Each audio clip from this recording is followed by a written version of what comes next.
E3 show. And I am Jose Sanchez, back for my third EA Play, and this one is the biggest one yet, it's safe to say. Oh, most certainly. You guys, this is an amazing 3-day gaming festival. There are games for every genre, every age group. Every fan of games. Dude, we've got all kinds of free stuff. There's all kinds of stuff. There's not even just games. There's trivia, there's prizes, there's a ball pit. A ball pit? What? Yep, that's happening here at EA Play, so you can go in and jump in there if you feel like it. There's a family fun zone. We have all kinds of sections and scenarios to go and check out if you come to EA Play. Wow, there are literally thousands of people standing outside right now. But Jose, you said this was your third EA Play? I've been to them all.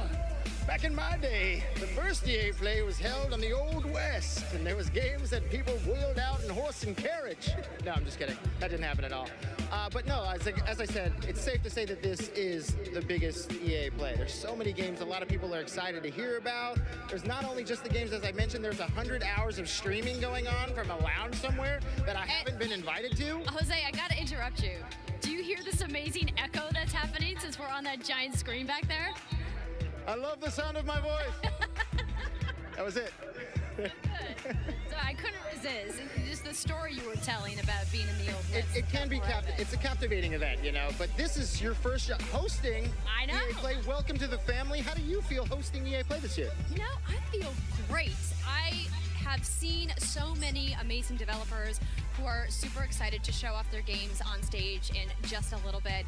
You sometimes forget just how international a company EA is, because I've been telling them all break a leg, and they all giving me these looks like, wait, what? And I'm like, oh, no, it's a theater thing. Maybe, oh, sorry, I don't actually, you know what I'm saying? It's not just the developers that are international. It's fans that have literally come from all over the world to check out the games that they're showing here at EA Play. Maybe even get a chance to play some of the games that they've been waiting to play. Well, Jose, I'm so glad you brought that up, because I have a couple fans right here that I'm going to talk to, so I'm going to send you inside the Fan Fest. I'm going inside. You go. I'm gone. I'll check in with you in a little bit. Good luck. All right, you guys. So, like I mentioned, we've got tons of people who have been lined up here in Hollywood, sweating outside in the sun, and we're going to talk to a couple of them. First up, we've got this very tall gentleman. Hey there, what's your name? It's Expert from the Dynasty. Expert from the Dynasty. That is a fancy gamer tag you have there. So what's the deal with this belt? So in my Madden League, when you win a championship, you got to show off your championship. Okay. So I got the belt, so everybody knows I'm the champ. All right, so he's got the belt, so that means you're obviously here to play Madden. Is there a particular part of the game you're looking forward to trying out most? I'm a CFM guy, so I can't wait to see what they did with the gameplay for CFM. But, of course, I love MUT, too, so I know it's going to be an exciting year for Madden 19. I can't wait. Well, we've got some surprises in the show. We'll have a great time at FanFest this weekend, and we'll check in with you a little bit. Appreciate you. All right, so we got some more people here. Hey, guys, how's it going? What's your name? I'm Josh, a.k.a. Tank 87. So, Josh, I see you're wearing a Titanfall 2 shirt here. Are you a big Respawn fan? Yeah, I'm a big fan of them. I mean, the first and second game, especially the second game, I mean, they were just incredible, you know. The campaign for the second one was just like, it hit you in the gut, you know. Oh, absolutely. And you also have a dice lanyard on there. What's that about? I got this in Dice Sweden. I won that sweepstakes about 2 years ago with Monster, and I got to go 5 days, all expense paid trip, and Dice treated us like better than rock stars, you know. I mean, that sounds awesome. I don't get to go do that. I mean, they said like it was like super exclusive, and we felt really good that they let us in, you know. I mean, I can't wait to see them. Like, I'm gonna be playing Battlefield 5 today, and just to see the familiar faces, just gonna like, it's just awesome, you know. I'm really glad I'm here, you know. Well, I think you're going to love what they are showing in the press conference. Yeah. So I'm going to let you go in and enjoy the Fan Fest, and have a great weekend, man. Yeah, you too. Thank you. All right, we got a couple more here for you guys. Look at you two in your matching jerseys. What are your names? My name is Jacob, a.k.a. Lord Jacob 97 on Xbox. Greg, a.k.a. Space Cat on Xbox as well. So clearly, you're here to play FIFA. Of course. I'm ready for that. I'm ready for the kickoff, and I'm also ready for Ultimate Team as well. Yeah, what do you guys think about the cover star? Oh, it had to be Ronaldo. I was happy about that. I'm excited that they're going to do that. Ronaldo for another year. That's great. Back-to-back years is the best player in the world. It had to be him. I mean, you know, there's a lot of other players that maybe deserve the spotlight. No? You don't think so? No, the best player in the world had to be Ronaldo. I mean... Oh, look at that! You guys are repping. That is amazing. So when it comes to FIFA, are you guys kind of at the top of the class in your group of friends? Are you in the middle of the pack? It's okay if you want to lie. I would consider myself at the top of my friends. I mostly play Ultimate Team, so I'm not at the top divisions. I'm on Division 4. I'm making my way up the top, you know, but at least compared to him, I might be a little better than him. Oh? Yeah. I usually just like, you know, kicking off with friends, friendly matches. I'm not into competitive, but I like playing with my friends. It's a great game. There's nothing wrong with playing with your friends. Well, guys, thank you so much for chatting with me. Have a fantastic time at the Fan Fest today, and we'll see you guys later. All right, everybody. So I am about to go check out some other stuff. So that means that I'm going to go see what my buddy Jose is up to. Jose, what are you doing over there? That's right, I am here in the Madden Mobile area, and now we're going to find out exactly what's taking Madden Mobile this year into overdrive.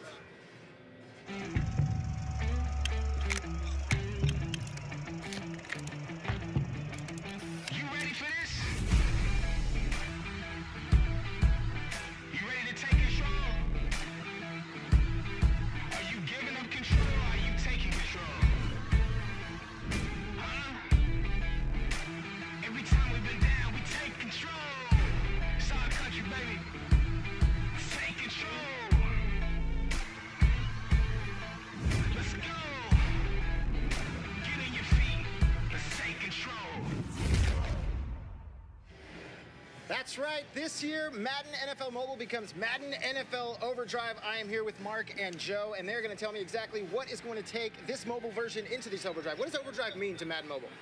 Well, one of the coolest things about Overdrive this year is that we're actually, what we've done is we've installed the next generation of graphics engine. So like, the whole game's going to be totally different. So new physics, new animations, you're going to get unique faces for the first time. Really, the game, when we talk about Madden on your phone, is going to feel like an entirely different experience nobody's ever encountered before. It's going to be awesome. And that's the first thing you notice when you look at the game. It's definitely catching up to those console-style graphics. How are you guys taking the power of tablets and mobile devices and putting these graphics on it? Because it's not what we've seen in the past. No, it's not. It's a lot of work, but we've done a lot of great job. Short answer. Yeah, we've done a lot of great job with it. And then of course we have the new head-to-head mode here, which is called Overdrive as well. Okay, so let's talk about this the mode you're playing right now, because the score is 339 to 102. That's right, it is. There's something not right about that. How do you have so many points? Are you just that good? I'm that good. Yes. So the cool thing about what's the goal of Overdrive, the new head-to-head mode, is that you have to score more fantasy points in 3 minutes of real time against your opponent's preset defense.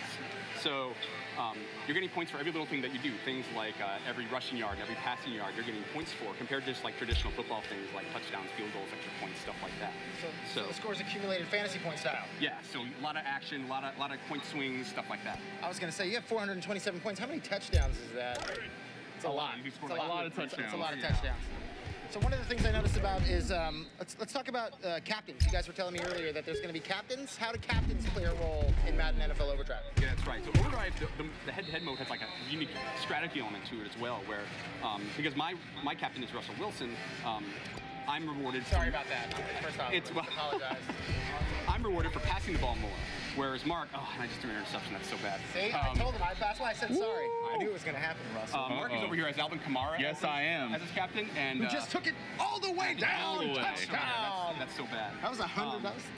So he's actually incentivized to run the ball more. So, and again, because of that, we actually have different strategies. Like, so I'm more of a passing-based team, and his is more of a running-based team because I score more points for passing. And so there's lots of different captains, lots of ways that you can run your team to score the most points in that 3 minutes of time. And is there specific captains for each team? Is that how it's going to be played out? Or are you guys like, can I choose my own captain? You can choose your own captain. Like, you choose your own one to augment your team, whatever works for you. All right. So, and when choosing different captains, how is that going to affect the way I play or he plays? Or you play? So again, so if I'm running the ball, or if he's running, Alan Smart's his coach, he's going to be running the ball a lot. And then another thing he's going to be able to do is it also affects some of the different tactics over here that he can do to sort of mess and change how his defense plays as well. Now, one of the things I noticed that when you look at the screen, there's a little meter at the bottom. What's this meter all about? Yeah, that's right. So one of the things, and man, you just told me. That is something. That's all good. But yeah, so one of the things the meter does, it allows you to fuel those different tactics that you can use. So if I'm getting alerts in game saying, hey, like he's running the ball a lot, what I can do is I can use those tactics on the right side of the play call screen to adjust how my defense is playing, to try to slow him down, like prod the box and basically adjust to what he's doing to try to slow down his point total. And he didn't. At all. He Yeah, only not a little lost bit. by 600. That's right. It's like it was close. it's like you were the Cavs and he was the Dubs. Yes. That's how many points you lost by. But so tell me a little bit just quickly about, you know, the gameplay style when playing against each other. How does that affect the way he plays against you? And like, are you getting notifications when he's scoring, or is it just like? Well, he didn't score that much. I mean, he did. So I didn't get so many. Obviously, you weren't. Yeah, you but weren't getting yes, notified too I am much. seeing what he's doing as we go back and forth. And you know, were it a closer game, I would see these wild swings back and forth in scores. But in this case, I didn't have much to worry I about. was gonna say, because it looks like there's absolutely no way he's coming back from a 195 to 820 defeat. Not in this case. That hurts. But there's a lot going on back and forth depending on what captain we chose. Like that interaction back and forth between us is really critical. It kind of your success being able to win in a game like this. So I have to ask quickly, who's your team? My team is the Titans. The Titans. Yeah. Dolphins. Titans and Dolphins. Yeah. I mean, I'm sorry. I'm sorry you guys have to do that.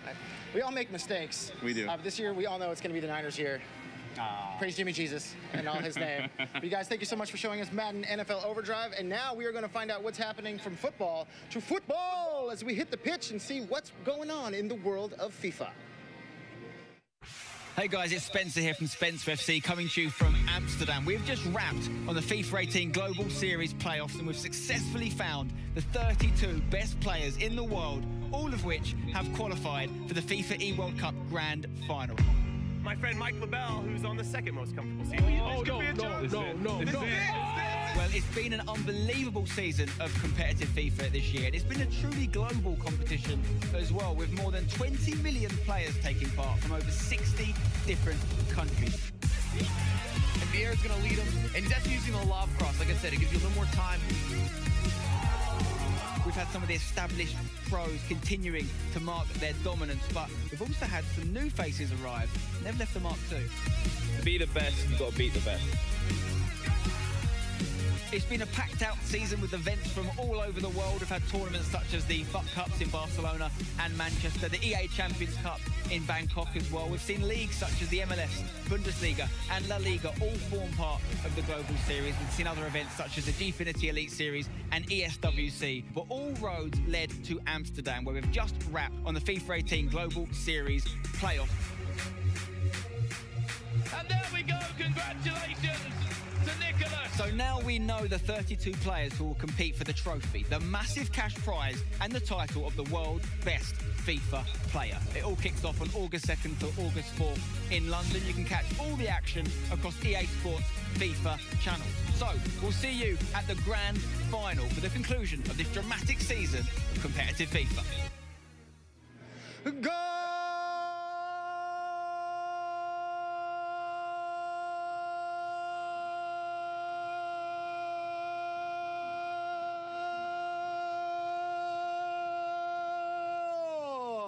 He's like, oh, man, I get when I get to talk about FIFA. As you can see, 20 million players from 60 countries came together in tournaments all around the world for one reason, to become the best FIFA player in the world. And it's all going down this August in London at the E-World Cup. Oh my God, I wish I was there. I wish I could be one of the 32 guys who, I mean, traveling around the world, gotta be an awesome feeling. But to become the best FIFA player, it's the most popular sports game in the world. And now you can be the best player in the world. That opportunity could be yours if the price is right. No, I'm just kidding. If you're really good at FIFA, because 32 players from around the world, again, coming together in London for that E-World Cup to be the best player in the world, to be crowned best player in the world. Unfortunately, it's not going to be me, but I do know the best host in the world happens to be Andrea Renee. So let's find out what she's doing. Andrea. Oh, thanks so much, Jose. That's very kind of you. And you may have a shot at FIFA someday. You just got to practice a little bit more, buddy. But right now, I am standing inside the Access Lounge here at EA Play. It is a doozy of a structure, you guys. And there's shade, which is amazing. And I've got the lovely Elena here to talk to me all about it. How's it going today? It's going amazing. Thank you so much for coming up into our not-so-little lounge. Yeah, so what's the story behind this? You were telling me that when you guys originally envisioned Access Lounge, that it was something completely different. Yeah, as you know, all of the planning from our team takes about a year. So about 9 months ago, we said, what do we want to do? And we were thinking maybe we have a tent in the corner for our Access members. We hand out some water. And then 9 months pass, and it's a 3-story structure with the rooftop deck. I mean, certainly an upgrade from a water tent, that is for sure. So who are the folks that are going to be able to come into the Access Lounge? Well, we're not exclusive, so everyone is welcome to come up to the Access Lounge. We have some games set up that we're going to have from our library, the vaults. We do have water. We also have power for your phone. But for our Access members, we have a special little gift for them. Spoiler, but it's a fanny pack full of awesome goodies. So we can't have an outdoor festival without fanny packs. It's like festivals and fanny packs go together. Yes, sunscreen, a fan, everything you need, because it is going to be hot in LA this weekend. Yeah, and for some reason I decided wearing black was going to be the right call. Going with the dark colors, not the right thing, but that's okay. So in addition to everything that's happening right here at the Access Lounge, you guys are doing this crazy streaming initiative. Let's talk about it. Well, we have so many fans that can't come to LA. Not everyone obviously can make the trip. So we knew we wanted to do something online, and we decided to stream. And someone said, well, how many games do you have in the vault right now? And we were like, 100 or so? And they go, yeah, let's go ahead and stream it. So we are actually streaming 100 hours, 100 games with 100 streamers, from Baby Ariel to King Batch to Ali A to Juan Pa, streamers from all over the world, and we are going 24 hours. We started yesterday at 9 a.m. and we will be going through Tuesday. Well, man, go big or go home, I guess. 100 hours. But it makes sense because EA is such an international company. We were just talking about that, when we were interviewing the fans downstairs. There's clearly going to be people awake in all these different time zones. Yes. Thankfully, we had so many streamers that were like, give me the 3 a.m., give me the 5 a.m. So thank goodness. You can check that out on twitch.tv/EA and look for our hashtag UnlockPlay to find all of the amazing streams we have going on. Awesome. Well, before I let you go, I gotta know, of this 100 games, you gotta have a fave, right? Right? You know that my heart sits in Edmonton with the BioWare team, so Mass Effect 2 and Dragon Age Inquisition are two of my favorites in the vault. They're actually just my favorites, so I'm also excited to see everything that's gonna go on with Anthem this week. I swear I didn't pay her to say that, you guys. We just are both big BioWare fans. Well, Elena, thank you so much for talking to me today. And don't forget to check out that 100 hours, 100 streamers, you guys. It's going to be amazing. So right now, I'm going to head inside the Palladium to get ready for the press conference, which is going to start in just a few minutes. So I'm going to send it over to Jose, who I believe is in the Sims booth. Jose, what are you doing over there? Alors, aussi. Oh, hello. Sometimes you have to stop and smell the roses. Here at the flower wall in the Sims booth. That's right, we are talking about The Sims. I made my way to the Sims booth. And what do we have over here? A couple of game changers, Deli and James. Alors, il se balade dans les stands, devant le truc de Los Angeles, devant le salon. And what makes you so prolific in the world of The Sims? I'm Deligracy, and I'm a YouTuber and streamer, and I make Sims videos mostly. I'm James Senna. I run a channel called The Sims Supply, and I play The Sims, build houses. I love to design some cool things in it. And so obviously, new expansion is coming. Seasons. Yes. Oh, I'm so excited. Why are you excited about Seasons? What's going to get other Sims fans excited about the Seasons? Because you have rain and snow, and it's just going to seem so much more real. So I'm pumped for the rain, I think, mostly. I'm really excited for winter because it absolutely looks beautiful. Like, I cannot wait to see all the different worlds covered in snow. And when winter is coming, you know what happens, right? It's going down in the world of The Sims. Oh, yeah. That's of course. So tell me a little bit about the aspect of adding something like Seasons. I mean, what does that do to the overall world within The Sims? Because there's been tons of expansions for The Sims, but how is Seasons, do you think, going to change things? Well, I mean, it's a life simulation game, so it simulates life, and having weather in the game just makes it feel so much more exciting and real, and you just get into the game so much more, so yeah. I mean, one of the big aspects as well is adding in a lot of holidays now as well, and customizable holidays. So you theme them around the seasons itself. So you have the winter holidays and summer ones. You have a lot of different parties that you can now throw experience. Can we add some overcast to today? Could you do that in The Sims to make it a little cloudier? Because it's hot as hell out here. It is hot. I wish. Season's obviously not installed yet here at EA Play, but hopefully soon. Well, funnily enough, it is on the computers here, so you can play it if you're at EA Play. but not the real life weather. It's very true. And if you're not here and getting the chance to play it, they're streaming 100 hours of EA games, and that's going to be a part of it, so people can get a little sneak peek about what you see in Seasons? Possibly Seasons. I myself am streaming tomorrow with Lil Simsy, another big simmer, and baby Ariel. And I don't know if we're going to play Seasons, but we'll be playing some Sims content, so it's going to be fun. Trying to keep all the secrets for themselves. See, that's just how it is. If you could stream Seasons, you would, right? Oh, absolutely, yeah, 100%. So what got you into The Sims? What is it about The Sims that keeps you coming back for each and every expansion? Yeah, I mean, I've been playing since the first Sims came out. I think James as well. My dad brought it home one day, and I would just play it every chance I could. It's just like a creative outlet, and it's so much fun. And again, you know, like, what is it about that world of getting to create your own world and create your own atmosphere, now getting to create your own seasons and tweak that a little bit? How does that make you feel? Like, what keeps you coming back? It's the creativity for me. Like, I've always, growing up, I love building with Legos and all that kind of stuff. So being able to create your own world and craft it, tell the stories with the Sims the way you want to, and now being able to control the weather and just adding that into all that makes it super exciting. It's just the freedom to be able to do what we want. Yeah, it's a sandbox game, so you get sick of something, you knock it down, you start again, like it never ends. So what's been your favorite expansion so far? Ooh, that's a tough one. I asked the hardest question. Yeah. I think Cats and Dogs was pretty cool because you got to have pets and a new world, and that was a heap of fun. Probably Cats and Dogs or City Living, where you can live in like big apartment buildings and go to festivals. Yeah. For me, it would be Get to Work so far, because able to run retail stores so you can become an entrepreneur, sell whatever you want from the catalog. I always love that aspect of the game, being able to make my way in the world. He's like, I love playing games because, you know, I like the job part of it. Yeah. I love getting to work with my Sims, putting those Sims to work. Yeah. Lazy Sims just lying around. Well, now they get to lie around, and hopefully in the sun, maybe a little rain, maybe like lying around in the snow. Yeah. June 22nd. Snow angels. Oh, you can make snow angels? Yeah. See, that's what I'm in for. How exciting is that? So June 22nd, you're going to get your chance to make snow angels when the Sim Seasons expansion hits everywhere. Thank you guys so much. Thank you. And thank you. Hopefully you guys have a great EA play. And now let's take a look at exactly what I've been talking about with this trailer for the Sim Seasons.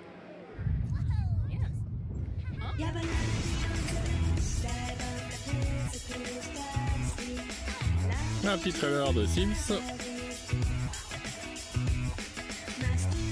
Je vais avouer que j'ai plus touché aux Sims depuis un bail, quoi.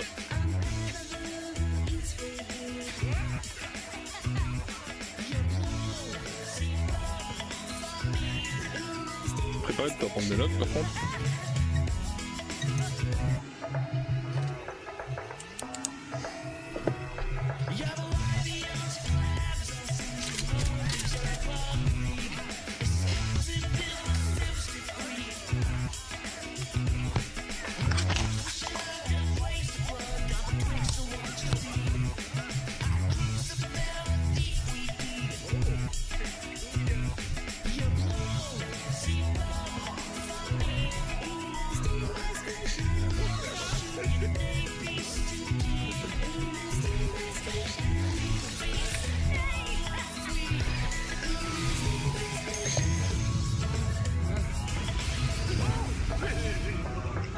Salut Bouton Noir.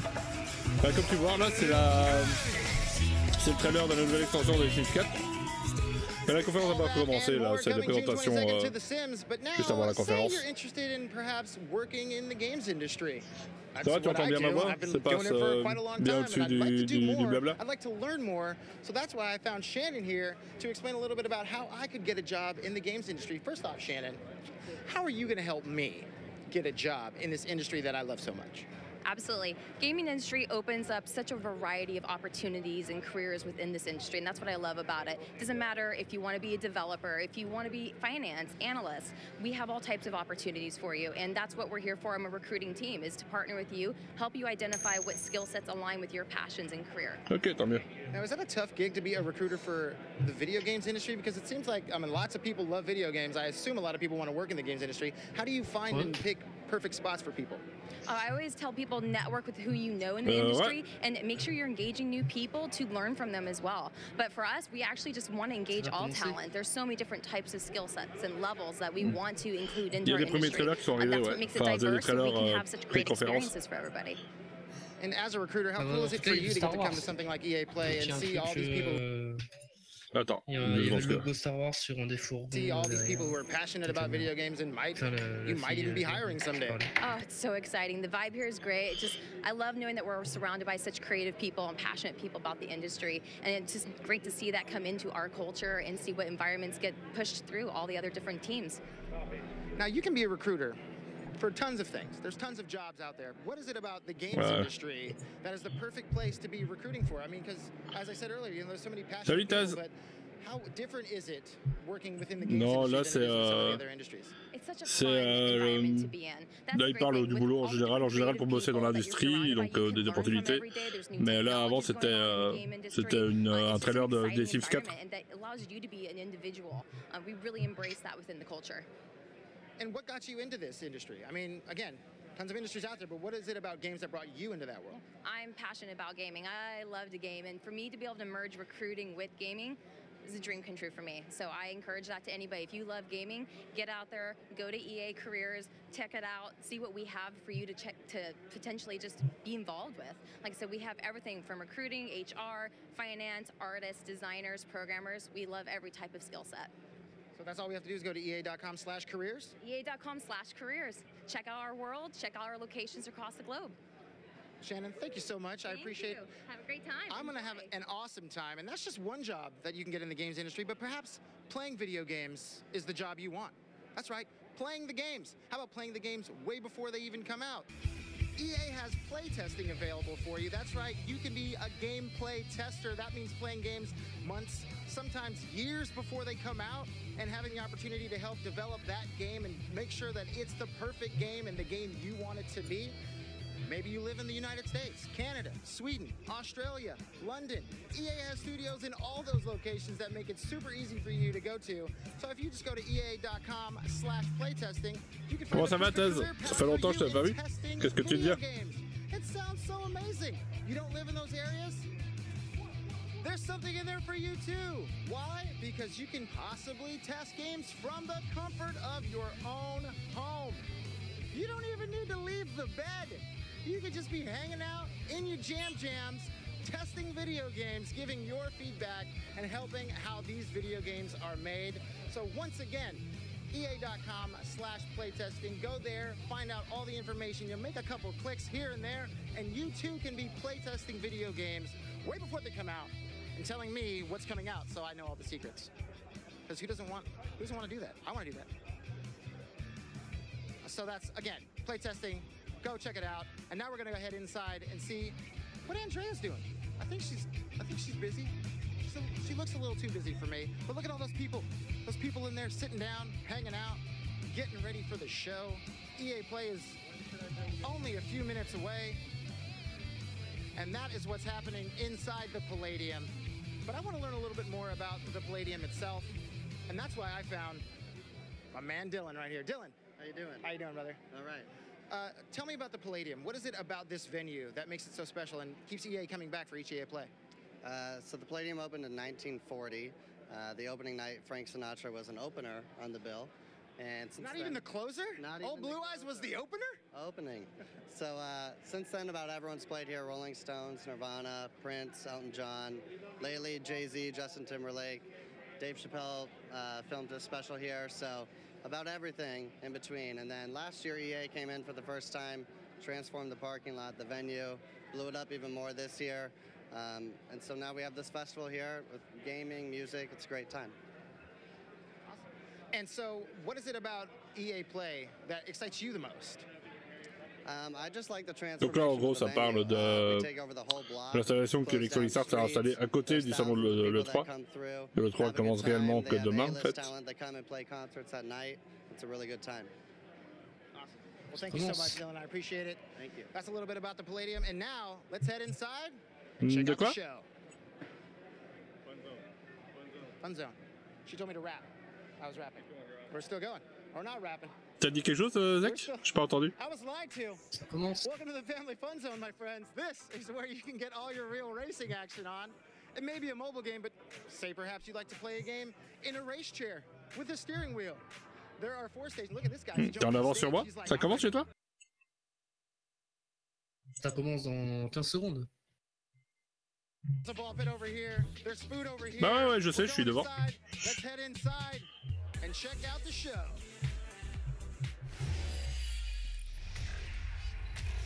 Voilà, 8, 7.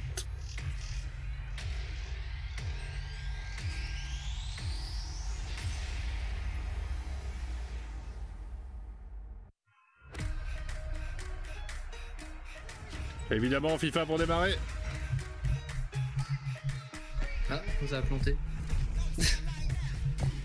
Ah, chez moi ça marche encore. Ah, c'est vrai.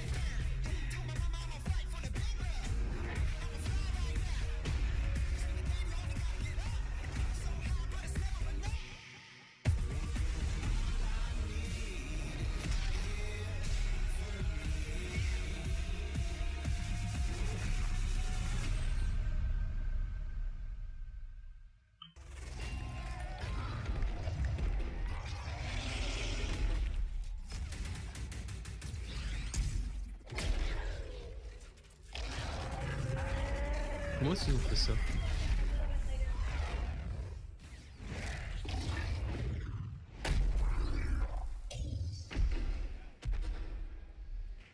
Oh my gosh, how cool is that?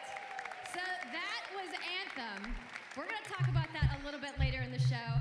But welcome everybody to EA Play. I'm Andrea Renee, and while you might recognize me from the gaming community, I'm kind of a new face around here. So this year, EA wanted to change things up because they know that I'm both a gamer and a fan. So they invited me to come and host the show. And I think this year is going to be a lot of fun, you guys. I hope you're ready because we're about to kick the press conference off.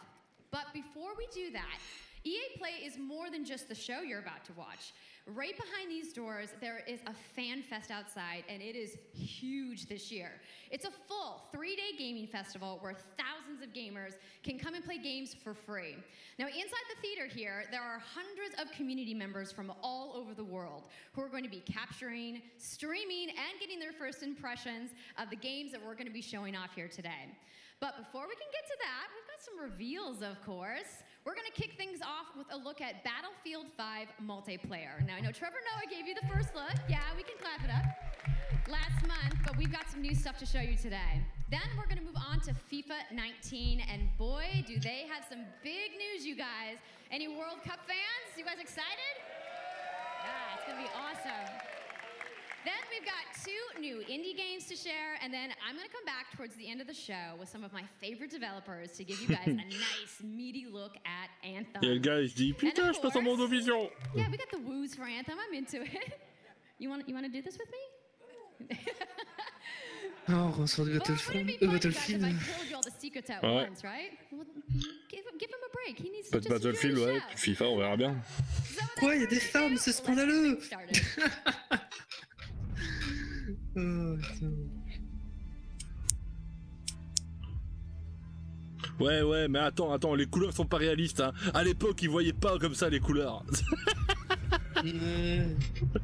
Puis à l'époque, tout le monde s'engageait avec une signature, tout ça dans l'armée. J'ai été hors de question que n'importe qui puisse combattre dans la guerre. Hein. Non, mais attends. Bon, on va arrêter les mauvaises langues. T'as pas tes papiers, t'as pas le droit d'aller te battre. Quoi? Engagez-vous, tu disais.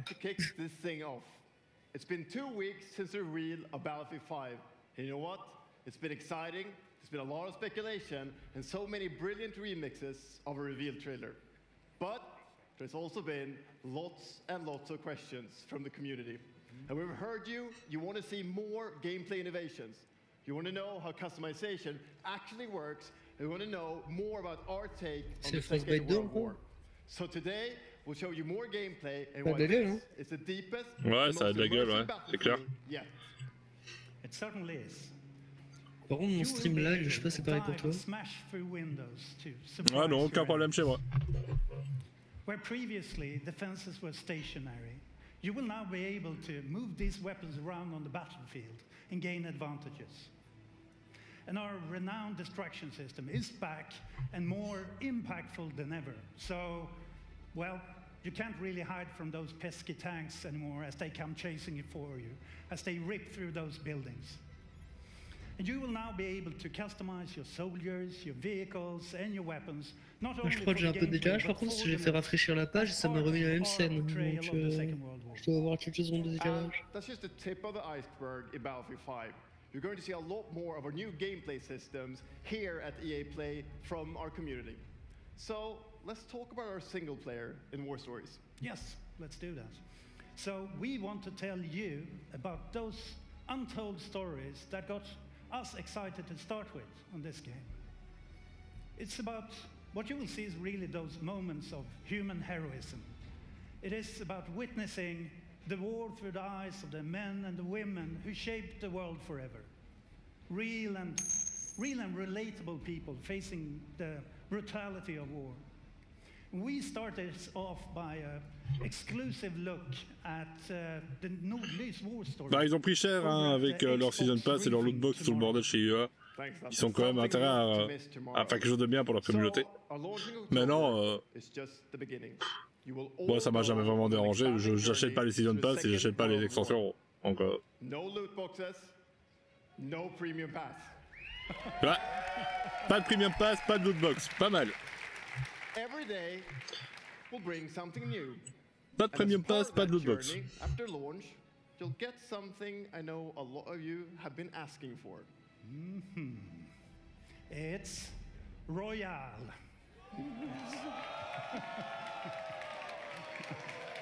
It's Royale reimagined for Battlefield. So we bring those pillars of Battlefield with destruction, team play, vehicles into this new experience. So we will bring you experience ouais, ils se font avoir par le marketing, putain. In Battlefield or anywhere else. Non, ils ont fait un Battle Royale dans Battlefield, ouais. Non, pourquoi pas. Mais c'est qu'un mode de jeu, c'est pas le mode principal. Fighting across multiple maps and modes. Welcome to your next Battlefield experience, and this is your first look at ground operations. And this time, even featuring music. C'est clair, Daz. Bon, on va voir quand même ce que ça vaut. Hein.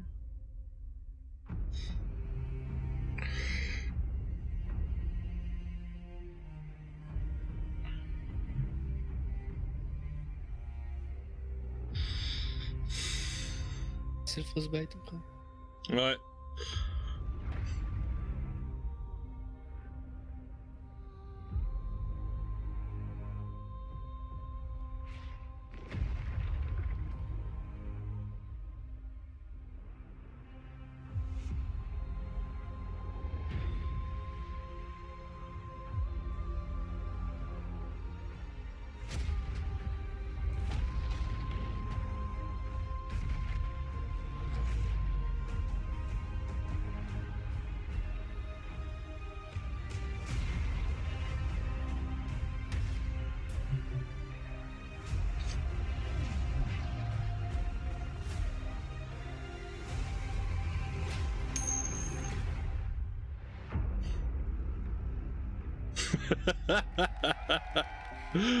N'exagérons pas, Taz. Pas oublier qu'ils ont aussi la licence de Star Wars, hein, attention.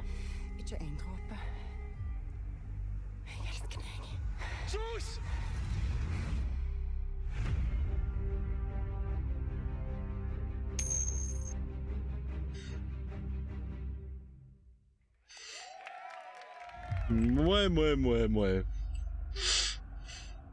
Quando era criança, ah, un peu de FIFA. Em tornar-me campeão. É preciso determinação e vontade de vencer. Até mesmo nos momentos mais difíceis, tu tens de continuar a acreditar. Esta é a tua oportunidade de te mostrares ao mundo. Tu és um campeão.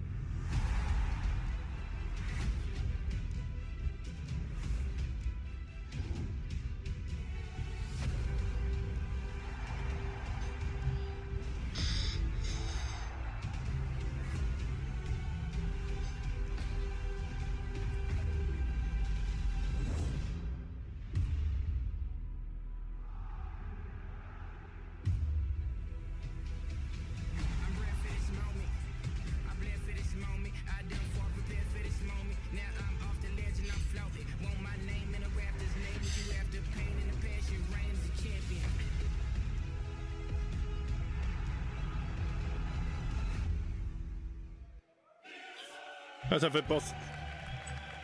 Ça me fait penser qu'il faut que je dips NFL, tiens. Je suis pas du tout jeu de sport, hein, je te contrarierais quoi.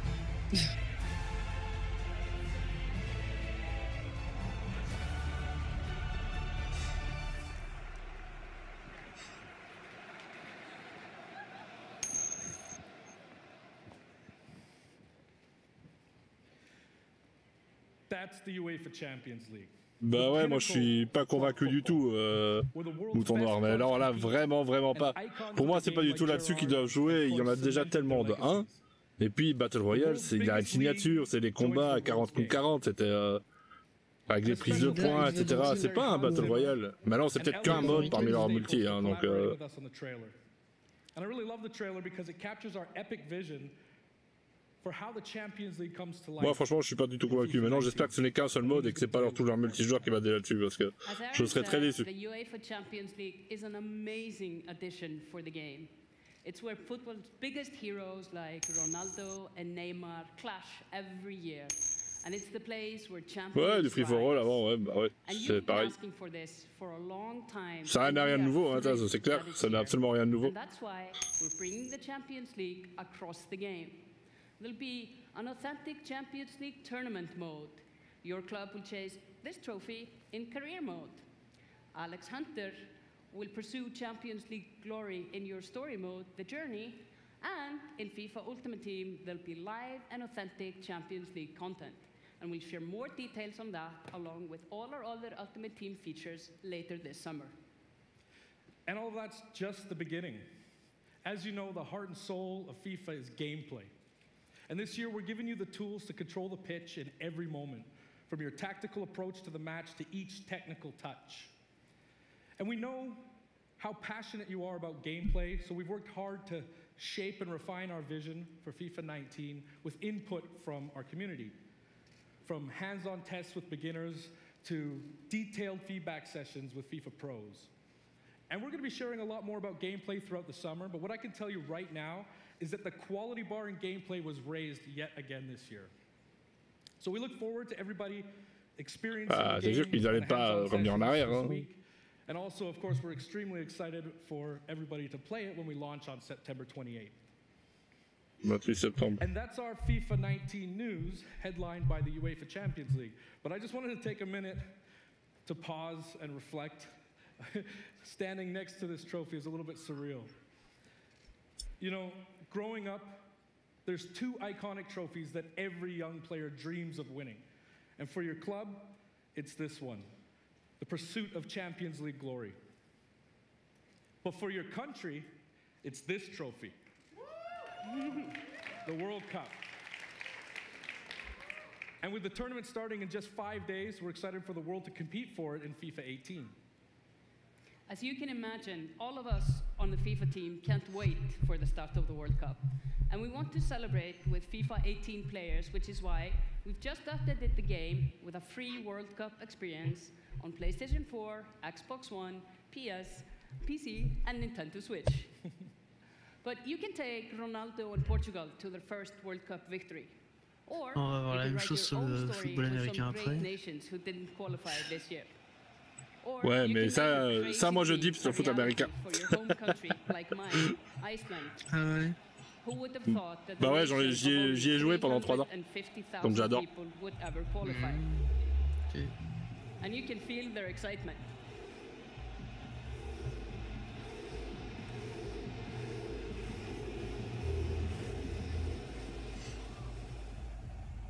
Apologies to any England fans in the room, that might still sting. And Lena isn't the only one who's excited. FIFA 18 players are loving the World Cup experience so far. But we don't want to stop there. We want to invite everyone to come and join the celebration. So I'm pleased to announce that for a limited time, FIFA 18 complete with the entire World Cup experience is available for a free trial on PlayStation 4 and Xbox One and on PC through Origin Access. Yeah, you can download and play the entire game right now for free. Yeah. Ah, c'est plutôt sympa ça. Maintenant, on va voir combien de temps ça va durer. Gratis. FIFA 18 est gratuit pour le moment. Ah bon? Mais bon, c'est un trial, donc on va voir jusqu'à quel niveau ça va être gratos. And we'll bring you all the details on FIFA 19. But in the meantime, let's all enjoy the World Cup. Thank you, and auf Wiesbaden!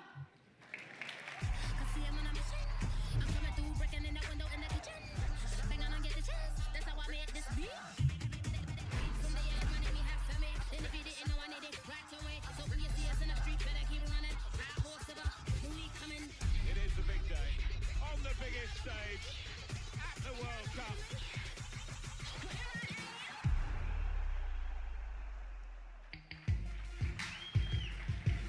Good morning. EA Sports, FIFA 19. You know, the FIFA community never rests. 20 million people from 60 countries playing in competitive leagues this year. Well, the FIFA team never rests either, bringing the Champions League and the World Cup and so much other greatness to FIFA this year. We can't wait for you to experience it all.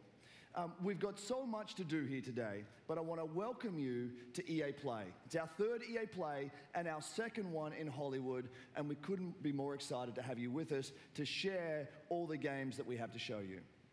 We've got lots to do, but before we move on, I'd like to share just a couple of things. The greatest disruption to the consumption of entertainment media in the last 5 years is the combination of streaming plus subscription. As consumers, watching movies, watching TV, listening to music, reading books has never been easier. And we believe that disruption is going to have a profound impact on our industry in the next few years. And so over the last couple of weeks, you will have seen that we announced a new team from Israel has joined Electronic Arts to help our investment to extend our thinking and extend our pioneering into this cloud gaming world. For many people, that's going to mean extending the experiences they already play on our partner platforms. For others, it's going to mean new games and new modalities of play across a whole variety of platforms. But for everyone, it's going to mean playing games anywhere, anytime. So this week, we've got a tech demo running. All of our games streaming in HD from the cloud to multiple devices that you'll be able to try out for yourselves. Now, it's not quite ready for full market prime time yet, but it is a promise of what we hope to bring you in the future. The second part of that, of course, is subscription. And we started subscription a number of years ago, and many millions of you have signed up and experienced the joy of being able to have full access to a great catalog of games. Today, we're announcing Origin Access Premiere. So 3 things you need to know about it. Origin Access Premiere will bring you all of our new PC games, starting with Madden NFL, back on the PC for the first time in over a decade. Then FIFA 19, sur PC, enfin, oui. And there'll be many more titles in the years to come. Second, you get access to our library of over 100 games from EA and other publishers. And third, it will launch later this summer.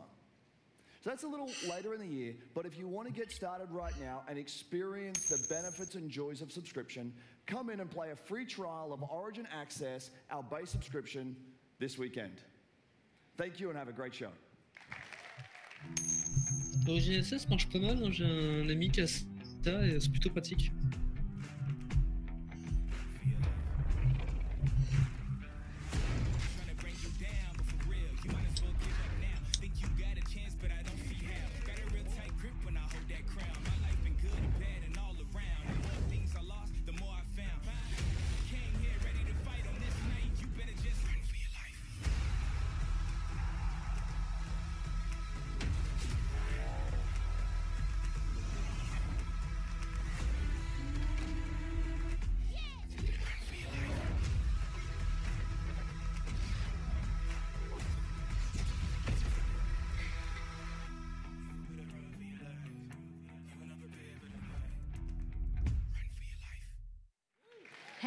Everybody, what's up? So I'm here sitting inside the crowd at EA Play, and I just happened to find Mr. Vince Zampella here in the audience from Respawn. What's going on, Vince? How you feeling today? I'm feeling great. I love this stuff. I love seeing new games. Oh, c'est intéressant ça. Bon, mais Anthem, ils vont te le passer à la fin. Hein. C'est le prochain jeu Star Wars qu'ils vont montrer là. You guys may have seen that Vince was tweeting yesterday. Ah ben, il y a des chances, hein, vu que Anthem, ils vont le balancer tout à la fin, tu vas voir. Ah mais Respawn, ils étaient sur le jeu Star Wars surtout. Donc ouais, ça va être un inédit.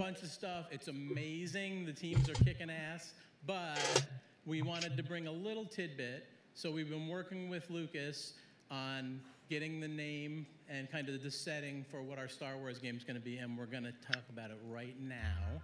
Oh, you guys got any guesses? Ils vont annoncer quoi là? Wild right now. I hope so. So the Star Wars name is Jedi Fallen Order. Woo! So Star Wars Jedi Fallen Order. Yeah. So Jedi quoi? Fallen Order? Il a dit? Star Wars Jedi Fallen Order. Yes. So Vince, you got anything else? Well, it takes place during the dark times. Trying to be a little vague here, but when the Jedis are being hunted, so it's going to be spectacular. So for all the hardcore nerds out there who want to know like where. Si j'ai bien compris, il a dit que ça se passait dans les temps sombres quand les Jedi sont chassés, c'est ça? Entre les épisodes 3 et 4. Ouais, c'est ça, ouais. C'est ce qu'il vient de dire. C'est intéressant. It's a dark time. It's a dark time.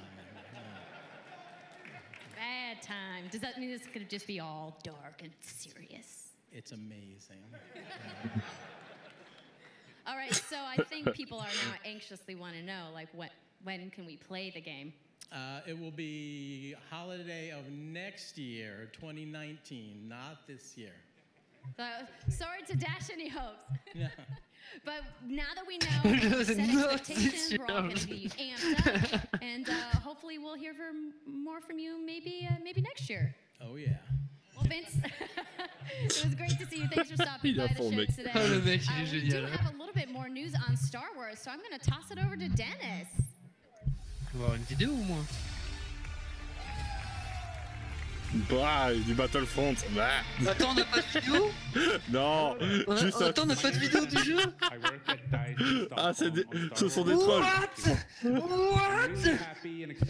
Oh, c'était trop joli. Ça, c'est du troll puissance 1000. So instead of coming out of the gate sprinting like we really wanted to, we had to take a step back Le gros teasing de merde. and make sure that we were delivering the game that our players really wanted. So we decided to completely overhaul our progression system and add a bunch of new character cosmetics for players to collect instead. So from there, we added a new hunt mode inspired by the original Battlefront games that I loved personally, starting with the Ewoks on Endor. And ouais, on peut jouer des Ewoks. It turned out to be by far the most popular update of the game, and the team loved building Ewok Hunt. So, as you might know, we're currently in our Han Solo season with content from the movie coming next week. It's headlined by the new planet Kessel, a really dangerous place, and it features the return of one of our favorite modes, Extraction. So looking forward a little bit, this summer we will be introducing a new squad system to the game, which will allow you to team up much easier and play with your friends. We're also adding a new Starfighter mode focused around dogfighting with your hero ships. And looking ahead a little bit more, we will also be delivering a new large-scale multiplayer sandbox experience focused around capturing command posts and attacking and taking out capital ships. But that's not all. We know that you have been asking for new heroes, villains, and planets from a certain era that features a very iconic Star Wars conflict. So I'm excited to confirm that Battlefront 2 this year will be going deep into the Clone Wars. Ouais, ok. It's only fitting that we begin on the planet Geonosis, featuring multiple levels, including the largest level we have ever built for Battlefront. T'as compris le nom de la planète? So let's talk about the heroes and villains. J'ai le 10. Let me introduce Ça coupe quand tu parles. the most powerful La planète the Ionosis. leader of the most powerful droid army in the galaxy, General Grievous. And yes, he will be going up against my own personal favorite, Jedi Master Obi-Wan Kenobi. Finally making his debut in Battlefront after all these years. So, but we're not done. That's not it. They will not come alone. Joining them is the Dark Lord and leader of the Separatist Alliance, Count Dooku, as well as someone to bring balance to the Force, Obi-Wan's unruly Padawan, Anakin Skywalker. The team at home is extremely excited to be building all of these cool things. EA and DICE are committed to Battlefront. We had a rough start, but I really think that this game has a bright future. Thank you very much for playing the game, providing us with your feedback, talking to us together. Il a l'air tellement enthousiaste, le gars. Waouh. Possibly build. There would be no Il en peut envoyer sans prendre des cailloux. So thank you. Ceci, j'aime bien le jeu. Bon, and je suis enjoy the content. rest of E3. Thanks. Moi, je peux pas dire que je l'ai pas joué parce que devant tout le tollé que ça a fait. Mais c'est un jeu qui aurait pu potentiellement me plaire, mais quand j'ai vu le truc des lootbox, j'ai même pas assisté, j'ai même pas essayé. C'est un mauvais jeu. Hein. Ouais, mais faut pas écouter ce que disent les gens. En fait, des lootbox, déjà, on parlait de Petit Canal tout à l'heure. Lui, par exemple, il est encore en train de te dire qu'il faut payer pour le jeu. Tu peux plus payer de lootbox depuis la sortie du jeu, par exemple. Ça. Si tu vois encore des mecs qui disent que c'est un pay to win, c'est des mecs qui n'ont pas joué au jeu. Ils sont surtout très mal renseignés. N'empêche, comme dit Tas sur mon canal là, le fait qu'ils disent qu'ils ont eu un départ difficile, fallait quand même oser le balancer quoi. Ça c'est clair que c'était pas facile pour eux.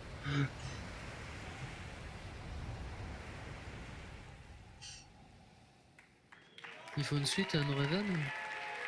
Apparemment ouais. Ça c'est Unravel je crois le nom du jeu. Non, hein. non, c'est comment il s'appelle le truc avec la peluche là? In Unravel, we used yarn to symbolize love and the bonds between people. C'était pas un jeu Ubisoft ça?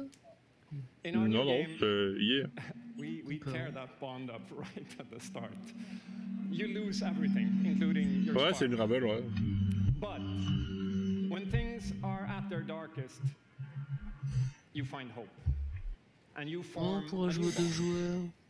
And your spark is rekindled. And it leads you off on an adventure. So welcome to Unravel 2.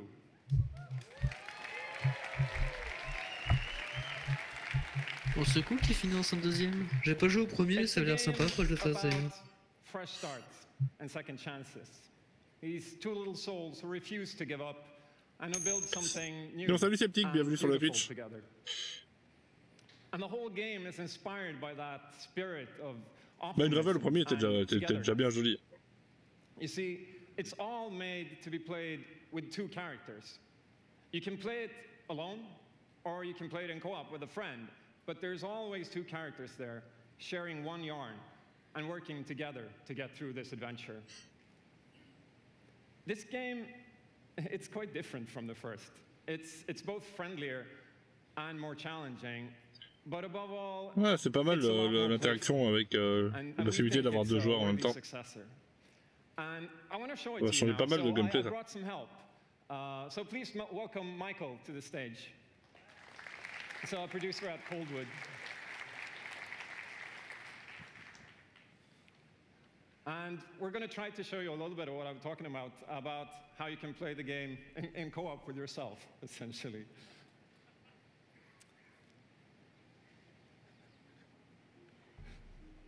Il a l'air un peu tendu le mec en rouge. Hein. Ouais, bah tu m'étonnes en même temps. Ça doit être bien stressant. En même temps, tu m'étonnes, ça doit être méga stressant quoi. So when you're playing it by yourself, you can essentially pick up the other character and carry them along through the more fast-paced segments of the game. And we actually tried to include a bit more of those because we figured that since it's a co-op game, we wanted to have more like thrill and danger and kind of wow moments. places that were like fun and exciting.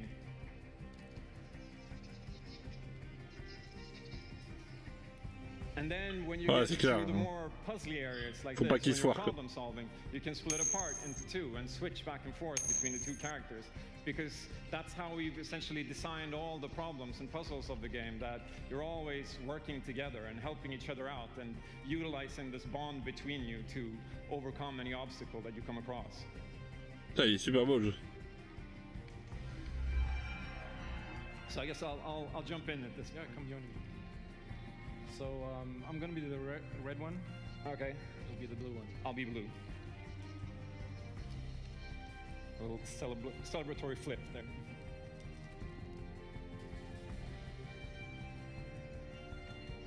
And the bird is back. Oops.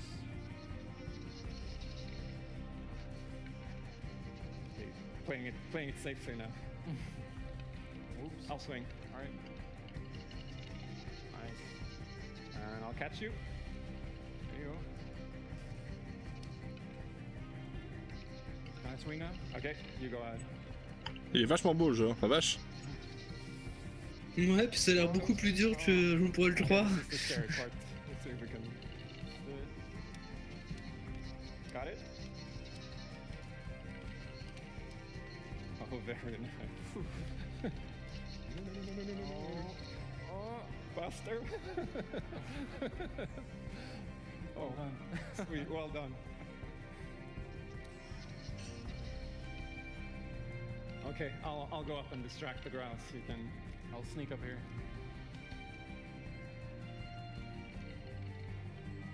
Okay, your turn. Yeah, look at me. Here you are. Keep him over to the left. Now I'll go.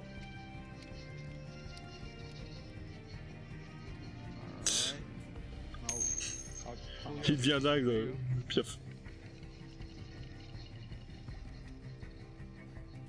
Ouais, je suis pas très plateforme non plus, Tas, mais il faut bien avouer qu'il est vachement beau, quoi. Now we can breathe again. Yeah, finally. Or can we? C'est un beau jeu de... On empêche à jouer entre. So that's a quick à little deux. look at Unravel 2, and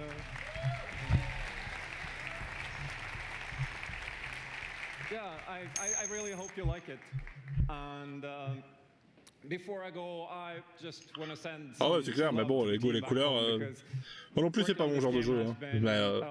Mais il est beau. Really amazing team effort in so many levels, and everybody has worked so hard. So there's a bunch of us from Coldwood here, and thank you to those, and thank you to everybody back home, and thank you. Love you.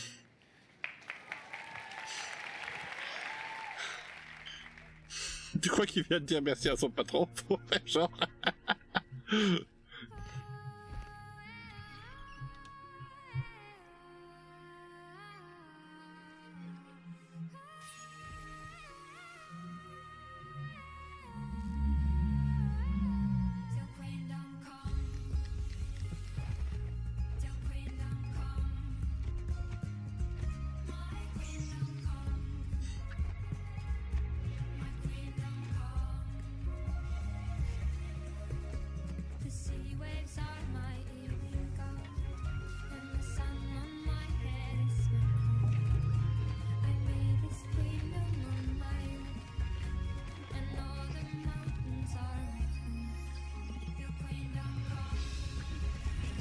Ah, il est vraiment beau par contre, la vache.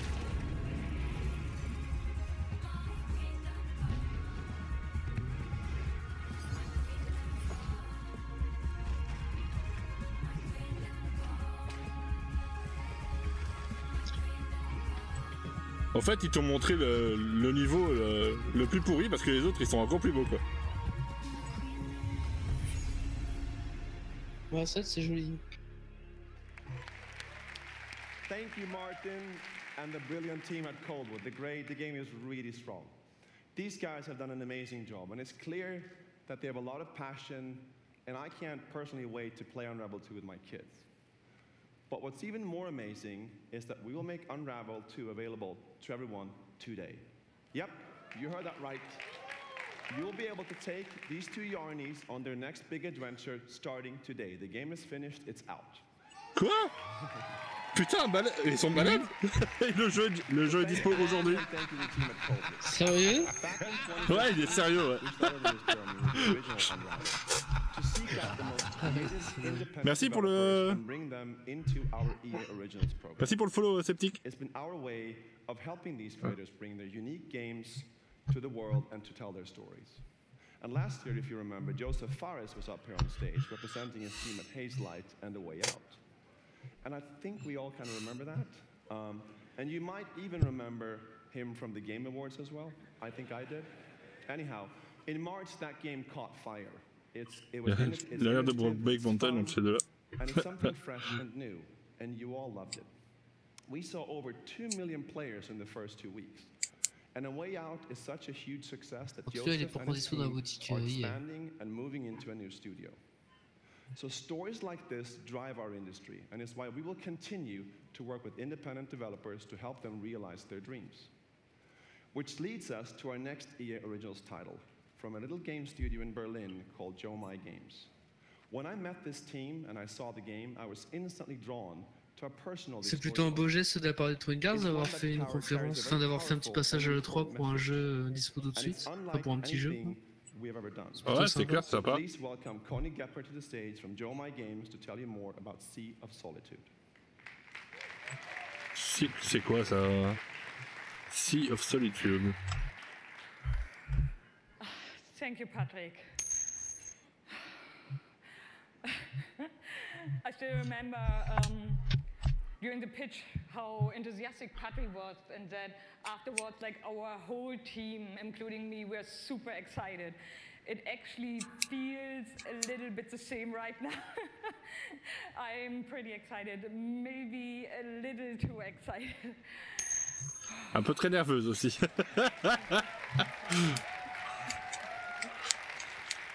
Thank you.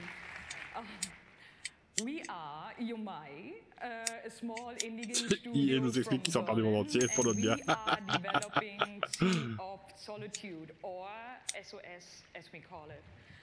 The whole journey from the very first concept to actually becoming a part of EA Originals is simply amazing. Let me tell you more about our game. When humans get too lonely, they turn into monsters. This is at the core of everything you will see, hear, and hopefully feel while playing SOS. What makes this underlying concept so important and so unique is that nearly every human being can at least somehow relate to or remember the feeling of being lonely. In my case, I started writing the story when I felt the loneliest in my life. I think as an artist, you process your emotional world by letting it out and putting it into your art. I'm still amazed how like the concept seems to just float out of me like right into the hand and onto the paper. Ah merde, faut montrer une fiche Unravel 2 alors. Why so many people can instantly connect with the game. Ouais, il faudra la faire ce soir. It's not a made-up story, even though that it takes place in a fantastic setting. In SOS, we try to show how people experience different kinds of loneliness, but also how outsiders, friends, and families see those who struggle. Ah, mais s'il n'y a pas, je te laisse t'en occuper. J'ai un bug avec mes fiches, je sais pas si ça arrive au mauvais endroit, je comprends pas. Player who wants to look a bit deeper can reveal a whole emotional world. Il y a une fiche sur Unravel. Sea of Solitude is about a young woman named Kay who is suffering from such strong loneliness that her inner feeling, the darkness, the anger, the hopelessness, worthlessness, turns to the outside and she becomes a monster. The game is about finding out why this happened to her, but also how to turn her back into a human. Ultimately, the goal is to bring all those emotions into balance. Le problème c'est que si je crée une fiche, elle sera un peu vite quoi. Oh, c'est pas grave, hein, tu parles juste... even your destructive part. Mais juste le nom, le truc, qu'il est sorti, la date de sortie, des trucs comme ça, In quoi. the same way you embrace your joy or your hope. This is what being human is all about. And that's what our game is all about. Ben ouais, je sais pas. Bah, t'inquiète, on va avoir après la conf à la rigueur, c'est ceux qui étaient présents qui s'occupent de quoi. This world that I live in is empty and cold. The loneliness C'est joli ça. and tortures my soul. I'm no child of destiny. Eh, ça a l'air vachement bien ce truc. Ça a l'air chelou. I've just chased you so long now. I'm too weak to run. A new day is here, but nothing is new. Alone in my room, I tremble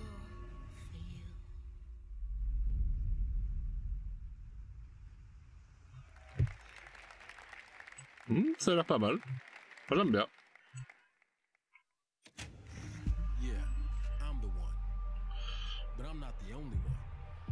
Ah, basket. We can shut you down and we can put you on an island. Crossover. Gather. Peu d'NBA. We're balling. Be ready. Because we're coming at you with the squad. Say it how you want. Trust the process. Run as one. Call next. Or be the answer. As long as you hold your court.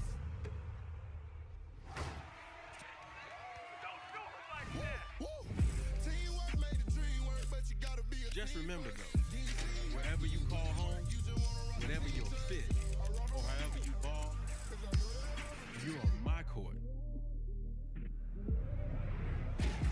I'm the one. I'm the one. I'm the one.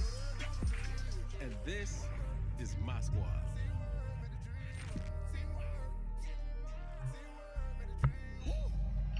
7 septembre. My name's Shay Kivlin, aka Young Kiv. I'm from Seattle, Washington. The only goal of mine is really to win the Mountain Belt. Kiv's been going after that belt since 2016. At some point, he's going to need to get out of this quarterfinal and claim a major.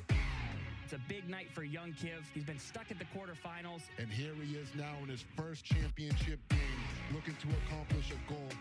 3rd and 4, throws it low. T.Y. drops it. That was a phenomenal read, and Trini's got the lead. 40-19. I hate losing way more than I love winning. Oh, we have a Ok, il a l'air hyper passionné le gamin là.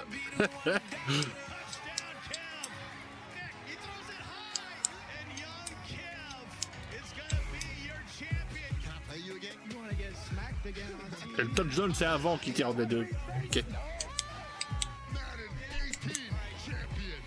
Ah ça y est, il craque un peu.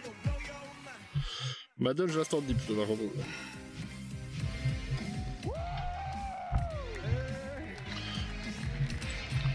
Bon celui-là je le dip direct.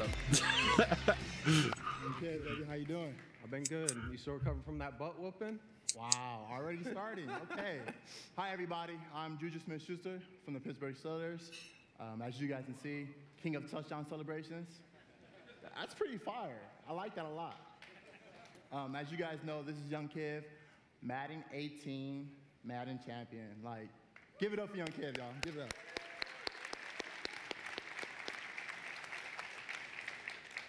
Young Kiv, how has it been? You know, your success and your path, you know, to where you're at today. It's I've always been a competitor. When I was in high Apparemment, c'est pas une surprise pour un Level 2. Apparemment, ça avait fuité depuis quelques jours. At first, I was really bad. I was getting blown out online, but I kept at it. I put more and more time into it. Tu peux pas comprendre, Titi. C'est comment dire? C'est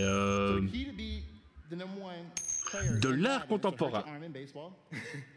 That's number one. Number two, you said you had the decision to go to your graduation or go to a tournament. So, like, what did you do? I chased that money. I still got my diploma, but I chased that money. There you go. We're out here chasing money. That's awesome. Okay, now the past few years, Alors les chaussettes qui passent par-dessus aussi les rideaux, c'est top. It's been tough. I've had a lot of devastating losses. I've been so close so many times.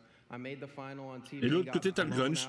All those losses made me gain a lot of mental toughness, and that's how I got this Enfin, un mix grunge. Enfin non, c'est du grunge. So amazing. There's a lot of bling on that belt for you. Et un peu trop propre sur lui pour du grunge. Well, today EA Play, first look at the Madden 19 trailer. Super excited. It's gonna be so fun. It's lit. I honestly wish I can stay right here and talk to you guys forever, but I'm not gonna board you guys. We're gonna go out. I'm gonna try to take this belt, round 2. So we're out. Have a good day.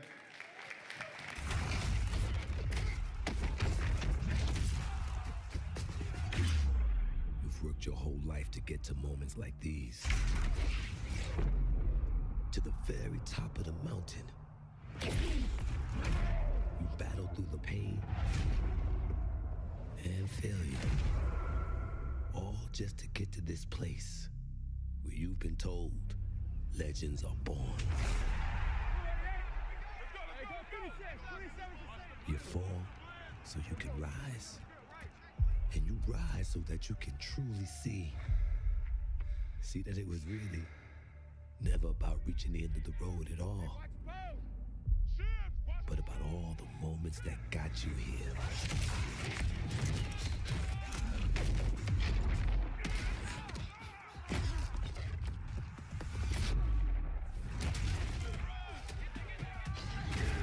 So, if you were in their position, would you let the moment define you? Or will you define the moment?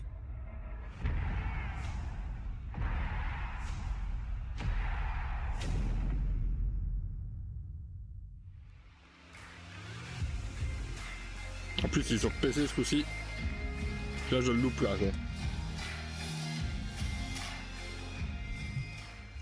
Hello, ladies and gentlemen. I'm Nathanius, professional shoutcaster, here alongside Redwood Studios General Manager Michael Martinez. How you doing today? I'm super excited to be here. Yeah, we're going to do this presentation a little bit differently and give you your first look at a brand new mobile game in a live, winner-take-all, head-to-head match. Michael, why don't you tell us the rules? Sure thing. The objective is straightforward. Destroy the opponent's base to win. Unit control, super simple. Just tap the destination, unit automatically moves there.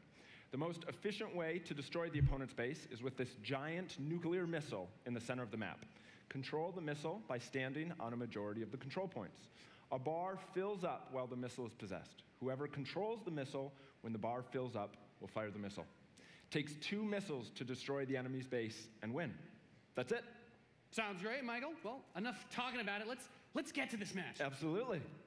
All right, ladies and gentlemen, we have an awesome matchup lined up for you here today. Fighting for the blue side of the room. Allez, un petit jeu mobile. Ouais. RTS players there is.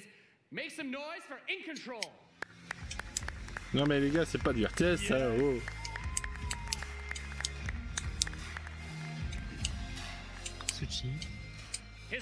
Alors, je ne le connais pas. A competitive mobile gaming phenomenon. Please join me in welcoming to the stage Nick at Night. Et lui non plus.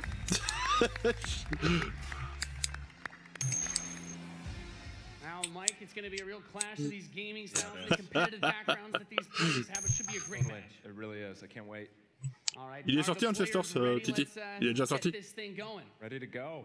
I'm ready to go. Let's do it. All right, let's kick this off. A nice little strategy game for those of you out there. It's a good genre. I'm very excited for this. The players are loading in, and we are ready to the match. Here we go. Off as the players' bases have been deployed, and the action begins like any strategy game. Economy will be the focus. We have a harvester to start things off. Nothing too crazy yet. Nothing too crazy.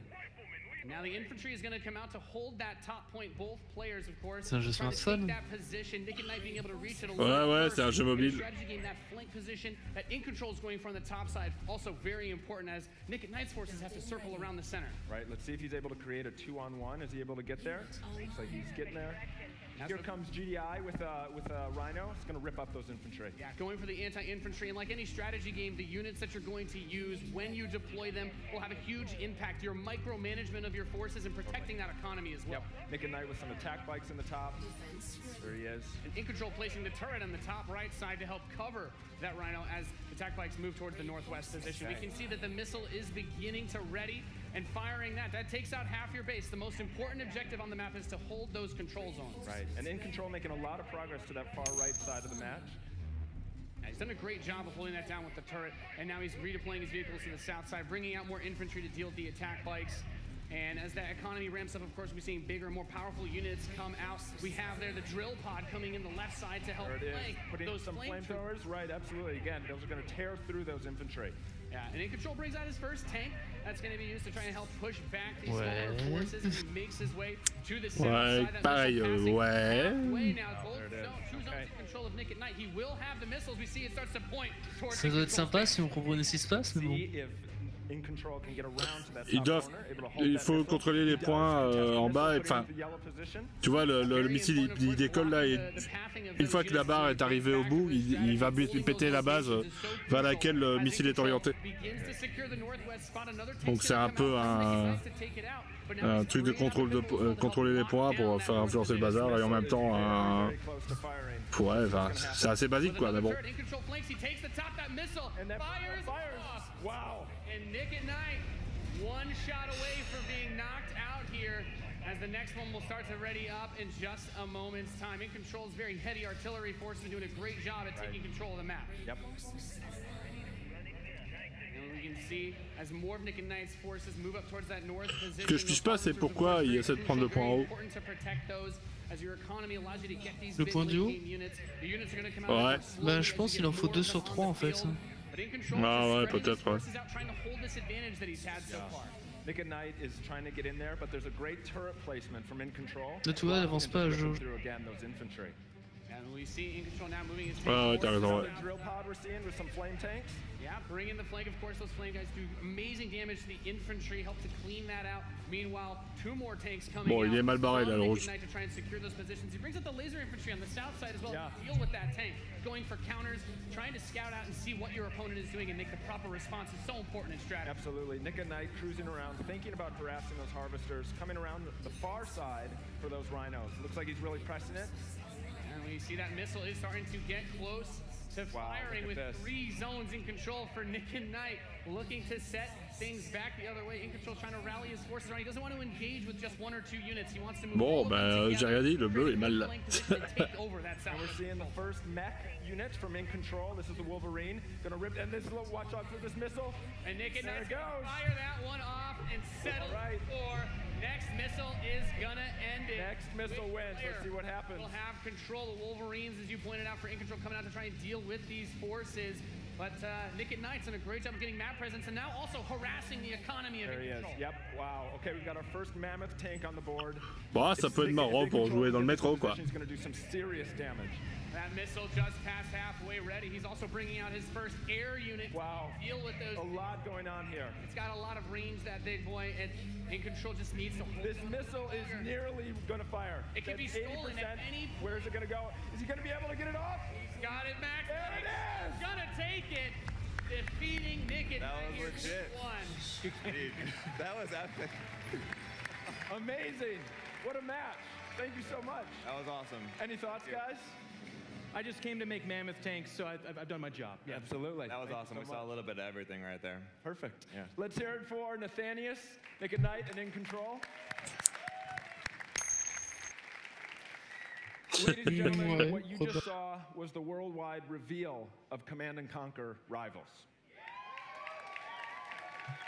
Il s'appelait comment le jeu juste avant là? The real-time strategy experience for mobile. We're giving players complete, continuous control of their armies in quick, competitive, head-to-head matches that are fueled by skill and strategy. Now, Rivals will be coming to iOS and Android devices, but I'm excited to announce that Android players can play C'est le nom du jeu today. Du jeu juste avant? So head to the Google Play Store, Oui, search Command & Conquer Rivals. The studio has been having an absolute blast playing this game, and we can't wait for you to play. Please let us know what you think. Thank you.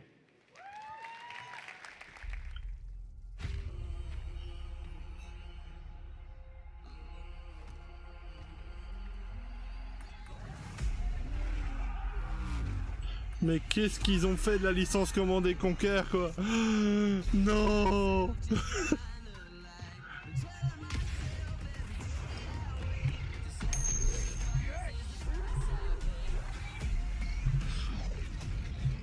Oh là là, mais c'est juste horrible, quoi. Comment ils ont pu faire ça?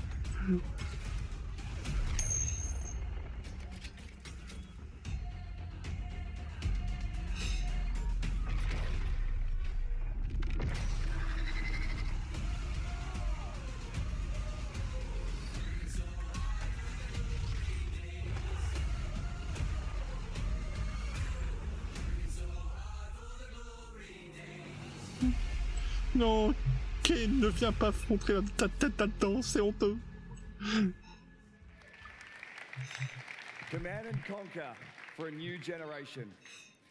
Now, before we close the show with a spectacular epic anthem, I wanted to share a few final things.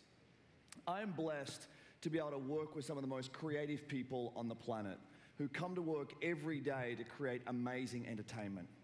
And what I can say about all of those teams and what I can say about us is that we are always trying to learn and listen and strive to be better. Ouais, Command & Conquer Millennial Edition, c'est clair. Oh putain. There's some things we hope come through. First, that at the very core is choice. Is that you as players get to choose how you play, what you play. Non mais sérieux quoi, qu'est-ce qu'ils ont fait avec la licence Command & Conquer? Ce jeu qui était l'emblème il y a 15 ans, 20 ans. That no one is given an unfair advantage or disadvantage for how they choose to play. That for every moment that you invest, we know that you put so much of your life into the games we make, and that for every moment that you invest, you feel like you are rewarded and you are given value for that investment. And most importantly, that the games are fun, that we move past the grind, and that these are experiences that truly enhance your lives. And so, as we think through all the things that we're trying to do, know that we want to be better and that we want to make great games. And that as much as we love making games and as much as you love playing them, there's something that is even greater that we can do together. The power of this community when we come together to do amazing things is profound. Last weekend was the 3rd year of our Play to Give program, where we show the world how the power of play can be a positive force for social impact.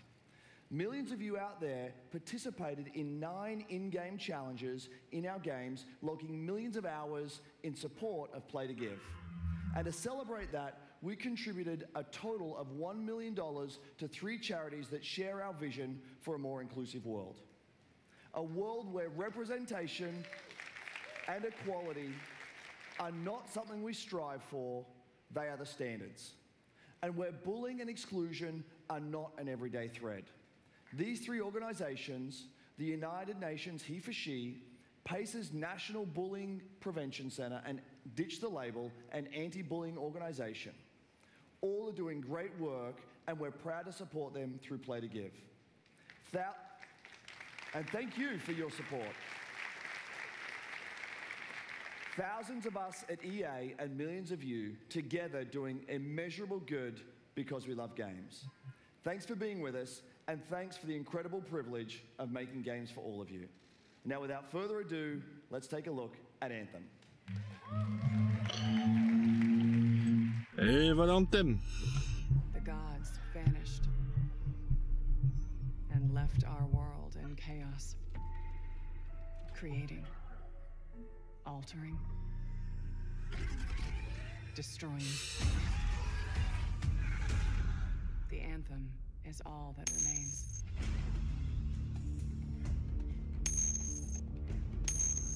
There's a storm coming. These walls can't protect us forever.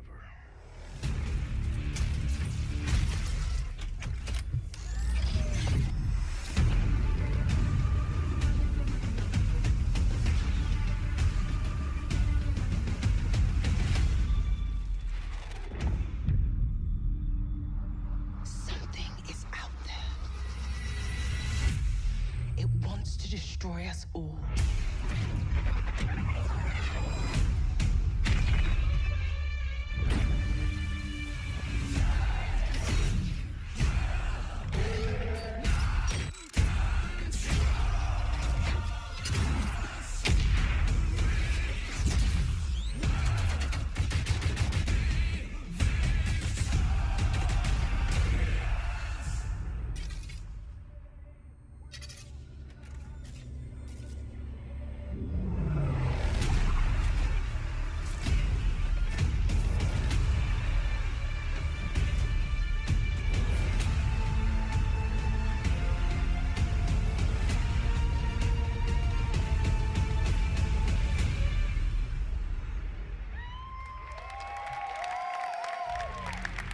Ouais, pas trop de gameplay, un peu beaucoup.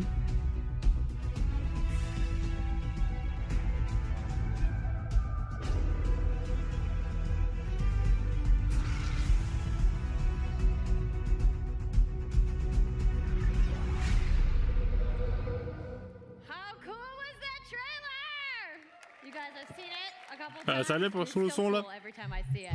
So I know all of you, like me, have had tons of questions about Anthem since last year because we're all BioWare fans. So we're going to do something a little bit different for the rest of the show, and we're going to take a deep dive into Anthem. So I'm going to bring out some members of the BioWare team to chat with us. Ladies and gentlemen, please give a warm welcome to Casey Hudson, Mark Dara, and Kathleen Routsard.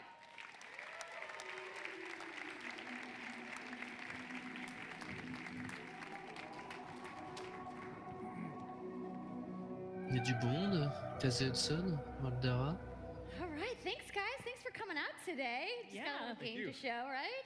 Yep. It's going to be very exciting. So Casey, we're going to go ahead and just jump right in and get started with you. So now we know that you all started, or Casey, you started your career at BioWare way back in the day, but you took a couple years off. But before you came back, you actually worked on Anthem before you left. Yeah, that's right.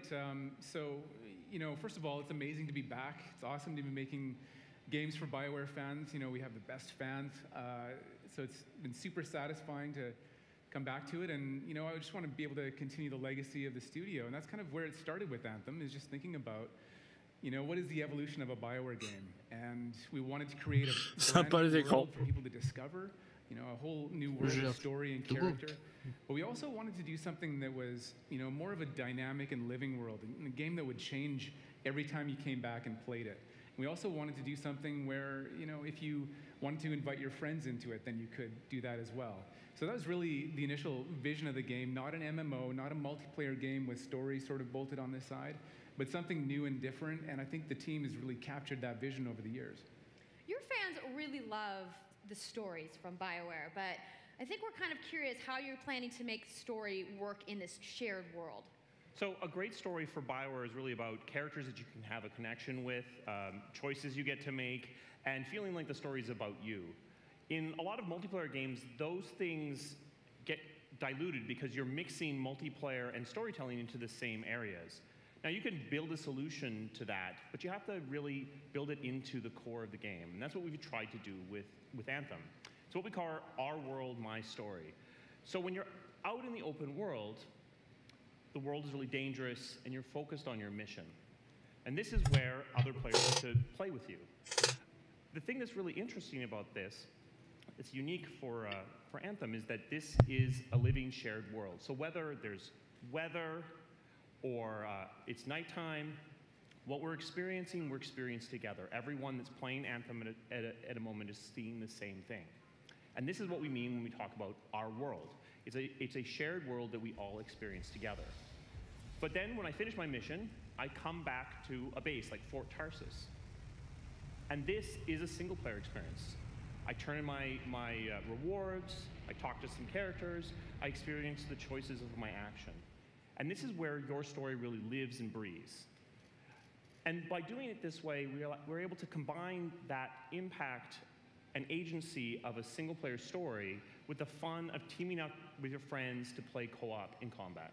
And we're also designing it so that we can add story for years to come.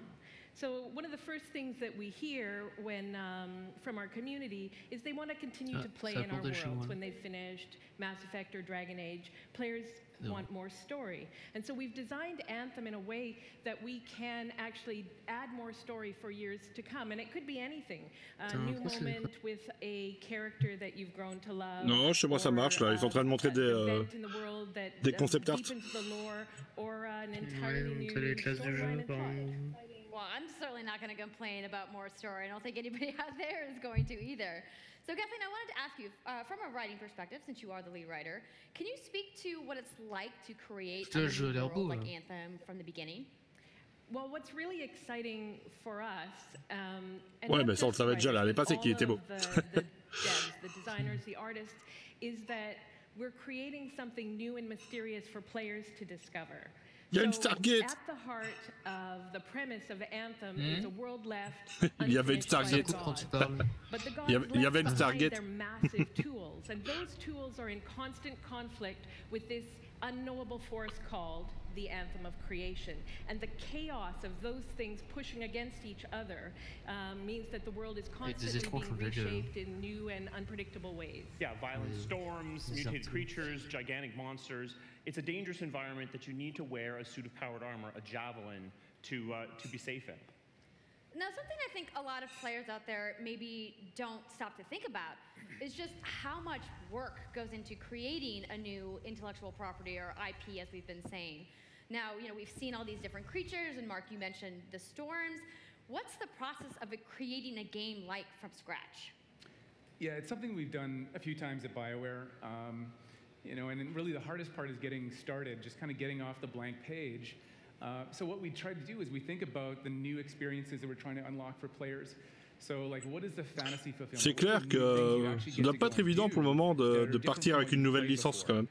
Et de se l'imposer. That's where we start, and then once we think about those things, that's the power of creating new IP, especially for games, is that you actually get to build a whole fictional universe that's meant to bring out a certain experience. And then once we do that, then we still need to build all the rest of the stuff, and what unlocks us creatively is to think about like principles around art style, tone, and even the technology and the politics of our new world. And then from there, we can actually go and build out every last detail. Yeah, and one of the unique challenges for Anthem is that it's a world, an experience that's meant to feel alive, like it's happening right now.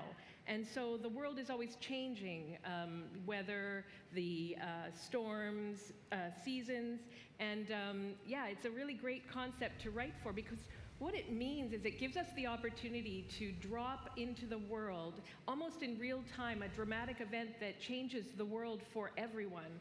And that could be anything from gameplay to lore. I mean, all of the moving parts in the dynamic world sound really cool, the way that they sound like they're going to come together. But even though there's obviously a lot going on, it really all comes back to your character. So let's talk about who we're going to be playing as and why we're fighting these crazy beasts.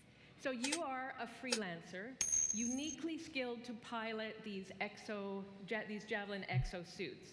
And you need those suits to survive and fight in this world, because the world will kill you. But on top of that, our ancient rivals, the Dominion, they've discovered a way, they think, to weaponize the Anthem of Creation. And so we need to stop them and protect the free people of Tarsus.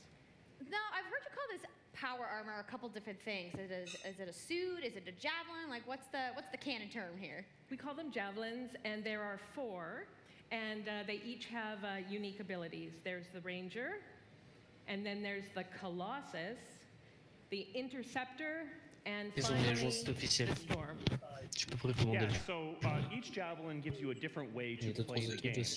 But the thing to remember is, like Kathleen said, you're not you are a freelancer, a pilot. Ils ont mis à jour le site officiel, tu peux précommander le jeu. Based on your mood, based on the mission you want to engage in, or the javelins that your friends are using. So really what this allows us to do is we built the suits to look like they're built from the materials of the world. So they each have their own unique abilities. So let's take a look at the Ranger now. The Ranger is a more generalized suit, able to do a lot of different things, really designed for up-close and personal combat, one-on-one for the most part. The Colossus is heavier, more specialized, but able to really pack in. La sortie d'antenne est prévue pour le 22 février 2019. Et les membres d'origine IATSES pourront commencer à jouer le 15 février 2019. It's going to be my favorite. I'm sure you guys out there are picking your faves right now, too. So the javelins look awesome, but we're going to take a couple questions right now. So Casey tweeted, some of you may have seen, asking for people out there to send us your questions. And the first one is going to be from @It'sSweetNicole, who asks, as a player who is all about making their character their own, what kind of customization options will be available in Anthem? Yeah, so we really want players to express themselves, both through customizing the way their javelin plays, through gear and weapons, but also being able to personalize the way that it looks, both through paint jobs as well as changing the actual geometry of the suit itself. We want teams to be able to do this as well. And because you're going to be using a javelin for a long period of time, we really want you to be able to make it your own.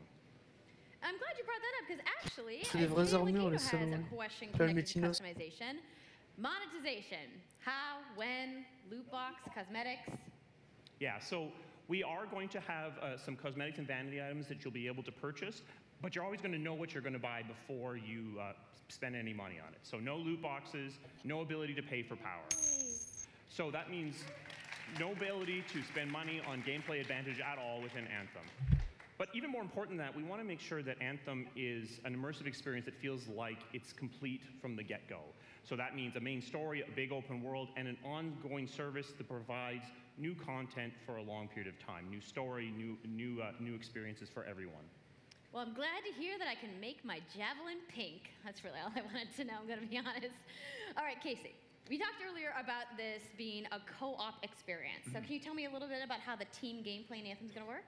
Yeah, it really is about, you know, the fun of teaming up as a team of superheroes and working together. So you want to get a few people together of different classes. So, you know, I think here we're going to see the Colossus, you know, just hammering people on the ground in gameplay, if we can have a look at that. So heavy artillery, being really strong, you know, in melee combat. And then here you've got the Ranger shooting down from above. And then they're using combos and special abilities and stuff like that. But what I love is you don't just run around, you're swimming and flying as well. So it's interesting because at the Slate Tones wants to know, how will you balance multiplayer with single-player storytelling? So Anthem's really built around trying to On peut tous s'y combine rendre, pas de the loot box, c'est impact ça? of having your own personal story with the fun. Ouais, non, pas de loot box, enfin, il y aura des trucs, des achats, mais les gens sauront toujours exactement ce qu'ils achètent. So for people that want to just experience the story, you're going to be able to do that. Quand tu auras un truc que tu vas acheter, tu sais exactement ce que tu achètes. Il n'y a pas de loot box, quoi. Than the team of 4 people. And we've really tried to balance the co-op experience to be fun even for people that don't normally engage in this kind of thing. So I really hope that everyone at least gives co-op a try. Okay, that's good to know. If you want to roll solo, you can, Oh, la but partie intéressante a là. little bit more difficult. Well, I know you all are on the edges of your seats. How about we show a little gameplay? Yeah? You guys want that? All right, so Kathleen, I think you're going to set this up for us? I will. So, you and your friends have decided to play a mission called Scars and Villainy. The Scars have put together an acid-based super weapon, so you got to take them out. So you start in the Strider, which is like a giant walker, and it's your forward base of operations. You have a conversation with your crew, Halleck, Faye, and Owen, and you'll hear Owen. He's going to talk us through the mission as we experience it here. And yeah, then you just get into your javelin suit and you head out with your friends. All right. Well, thank you so much, Mark, Casey, Kathleen, for talking to me about Anthem today. We're going to go ahead and roll the gameplay now. Enjoy, everybody.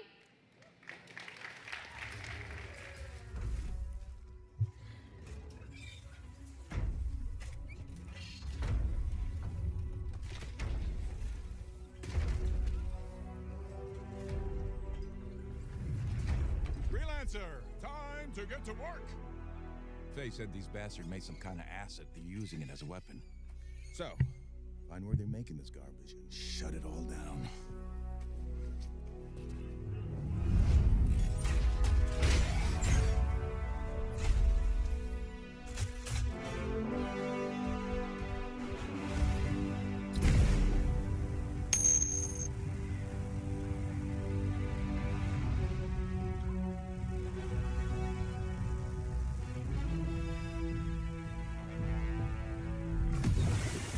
Ils ont l'air un peu plus stables, les AT-AT. Owen, what's the plan here? Picking up loads of scars nearby. Take a look around the area, but be careful.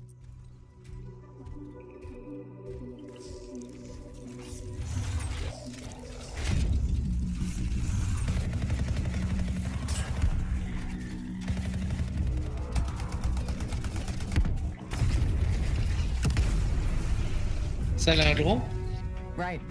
Checking out the scar camp some more. De quoi? Look at all the weapons! Oh, and the turrets! Better move quickly.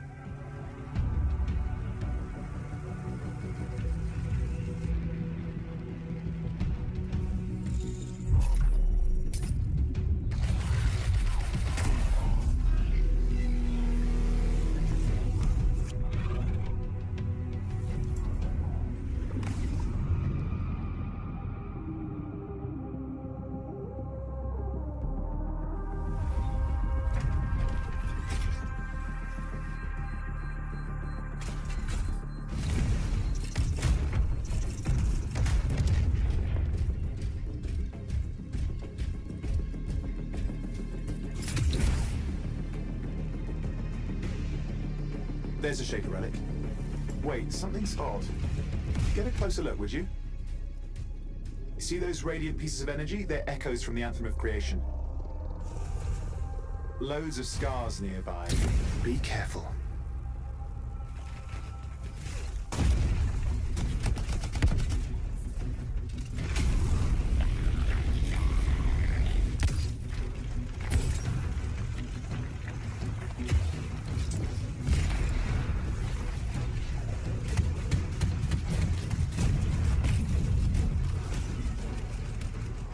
Return them to the relic. You've got to silence it fast.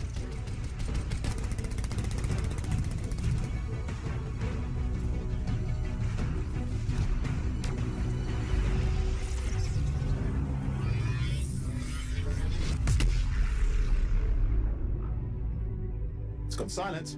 Disaster averted. Do you think we get a bonus for... Wait, something's happening. What the hell was that? I think that was whatever laid all the eggs around here. The sound came from below your position. On the plus side, this definitely counts toward hazard pay. There's a trail of this acid gunk leading down. Follow it, and we should find the source.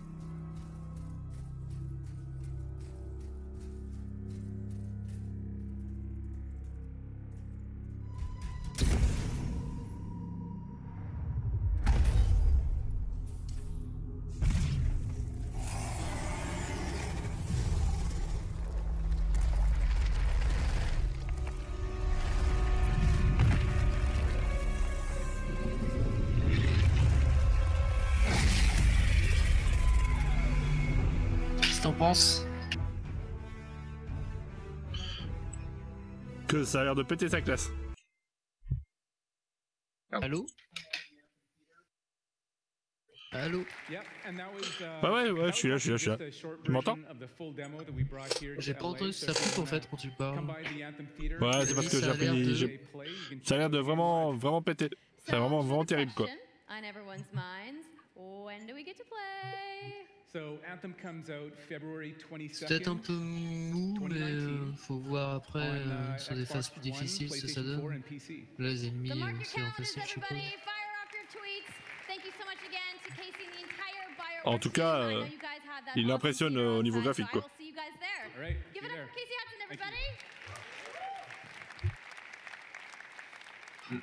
I also want to give a big thank you to all of the developers who showcased their games today and everybody working hard at their studios back home around the world. Let's give them all a round of applause.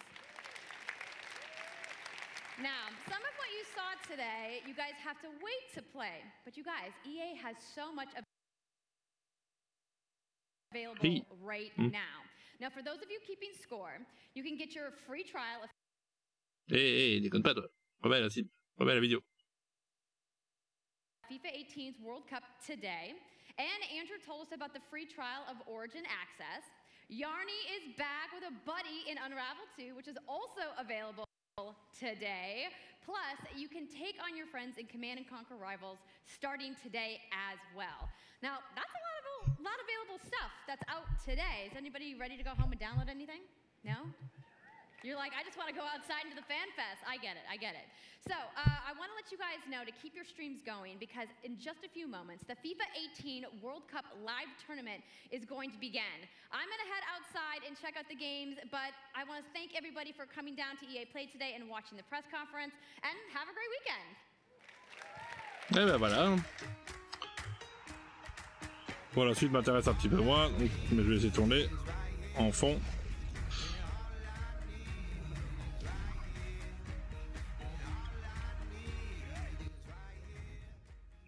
Alors t'en penses quoi de cette...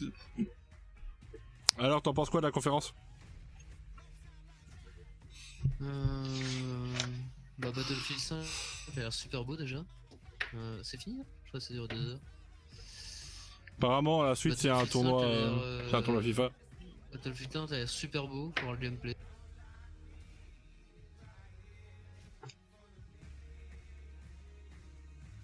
Noravel ça a l'air de sympa. E-sport, moi je m'en fiche un peu. Bon, le truc contre l'air, ça a l'air pas terrible quand même, enfin, c'est le smartphone quoi. pas dans les meilleurs, je pense. Par contre, ouais, en thème, je trouve que ça a l'air d'avoir de la gueule. Ouais, je suis un peu dans la même optique. Bon, les FIFA, ça reste des FIFA, donc tout ce qui est truc, bah, c'est l'évolution chaque année. Même si je suis content que Madden y arrive enfin sur PC, ça fait 10 ans qu'on l'attend quand même. Pour le reste, bah, Battlefield, il est plutôt sympa, mais j'espère que le mode Battle Royale qu'ils disent c'est pas le seul mode multijoueur qu'ils ont prévu et qu'ils vont pas dénaturer le mode multi du Battlefield.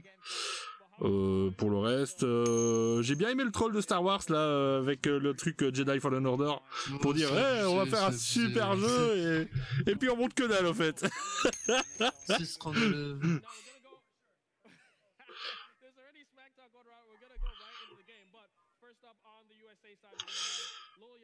Alors après, ouais, Unravel, bah il est joli. Quand il dispo, je vais voir. Peut-être que je sais pas si j'ai trop de trucs à me tester pour le moment, mais c'est un jeu, potentiellement ça pourrait m'intéresser.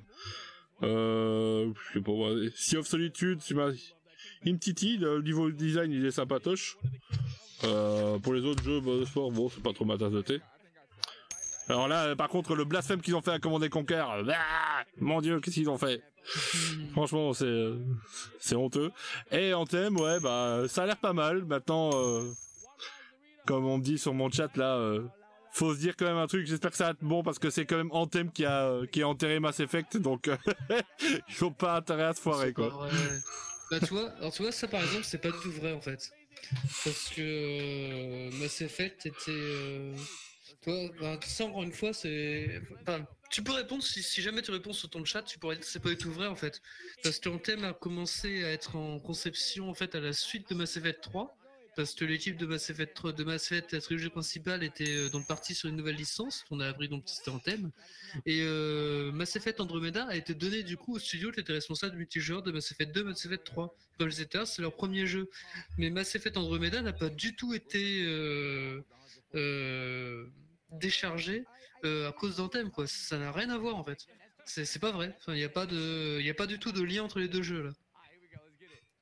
Je pense pas que ce soit au niveau du développement, mais c'est clair que la licence va en prendre un coup, vu que Mass Effect reste quand même sur un aspect très négatif avec Andromeda, malheureusement. Oui, mais voilà, mais Anthem n'a pas du tout eu d'impact sur Mass Effect Andromeda.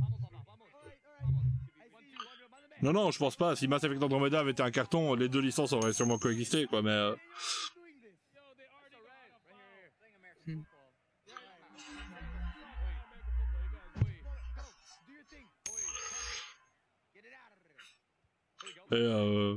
Mais bon, c'est clair que le bashing sur Andromeda lui a vraiment nuit, alors que franchement le jeu est pas dégueulasse quoi. Moi, comme j'ai dit tout à l'heure, bah, j'y joue depuis depuis 2 mois là, et franchement il est pas mal du tout, je trouve.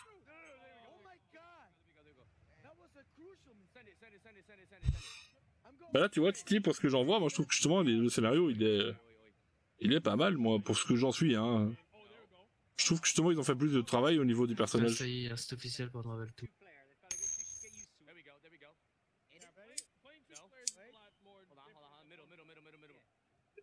Et il est parti où, Karpichin?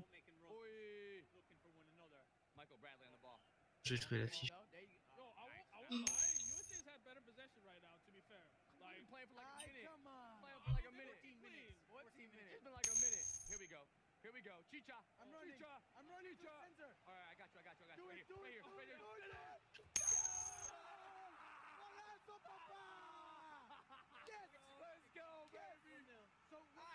C'est bon, je sais contre une fille.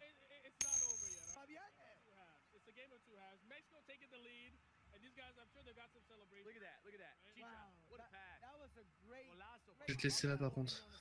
Ouais, ça roule. Tu fais quelle fiche comme ça, je regarde si j'en fais d'autres. Je vais faire la fiche d'Unravel et puis bah, les autres, de toute façon, les fiches sont déjà créées, je pense. Donc, ça va, bah, je vais checker un œil pour FIFA 19. Enfin, je vais voir ce qu'il y a. Mais comme ça, je sais que tu fais déjà Unravel, je m'occuperai du reste alors. Je reste sur le Discord, de toute façon, tu dis si t'as besoin de quelque chose. Ça roule, ok. Bonne soirée à toi. T'es là demain aussi pour la conf de demain? Ouais, je serai là. Ça roule, bah on se voit demain du coup. Ok. Ciao, ciao.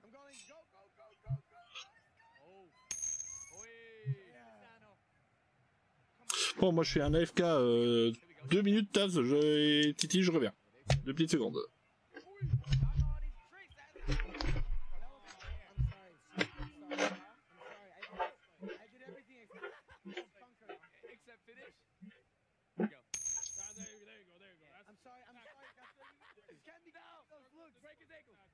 There we go. All right. There we go. Not square. Yeah, square you like. All right, let's go. Cross it. And then boom. Yo, so he plays like 8 hours a day. They play 8 hours. Yeah, this ain't fair. Why would we play that first? Y'all should be in the finals. Y'all should be in the finals. Oh, yeah, I think they will be in the finals. Hey, it's not over. Wait, why you gotta? Here we go. Yeah, get it. Yo, he's a beast. Hey, just take that all the way to the crib. You go. Don't pass. Just go. Yeah, there we go. We'll take it. Vamos, Chucky. Go. All right, here we go. Myler, yeet. How would you rate the swing play going? There we go. No. There you go. Foul. No, ref. No foul. Go. Send it to Chicago. Go. That wasn't a foul. That was a foul. Oh, good time. There we go. What? What is it? Definitely a foul. There it is. Take him out. Oh. Yo, Yadi, is that you? Sorry, Castro. I need to learn it. I got to play some defense. No ball to go. Let's go. We need to leave it. Go. Donc voilà.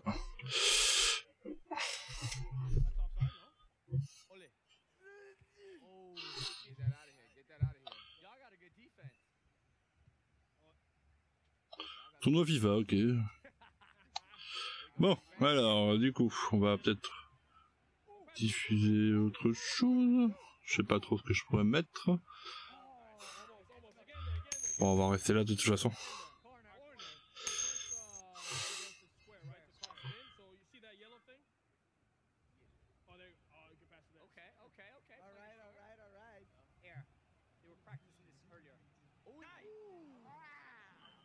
Ah, vous parlez de Mass Effect 3 là.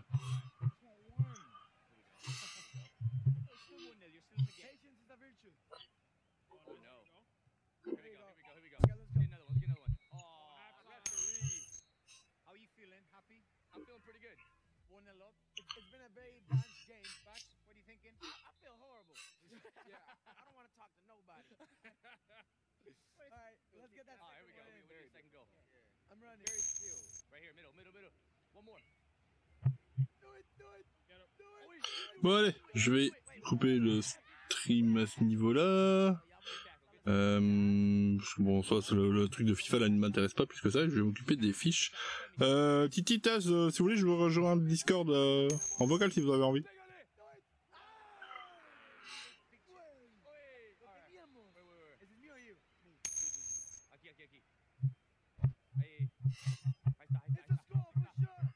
Quoi, le mec avec ses trucs là, c'est des dreads de couleur Amérique. Ah bah je vais... Bon, vu sa gueule, ça va quand même marrant à voir. Les Américains se font niquer par les Mexicains. Oh purée, j'avais pas vu ses dents. La vache. Ça roule Taz, bah amuse-toi bien. Demain je serai de nouveau là pour la conférence Bethesda, donc si jamais tu es dans le coin, n'hésite pas. Allez, bon, sur ce, bah, je vous salue tout le monde et on se retrouve donc demain, je crois que c'est à 20h la conférence Bethesda, donc à demain tout le monde, ciao ciao.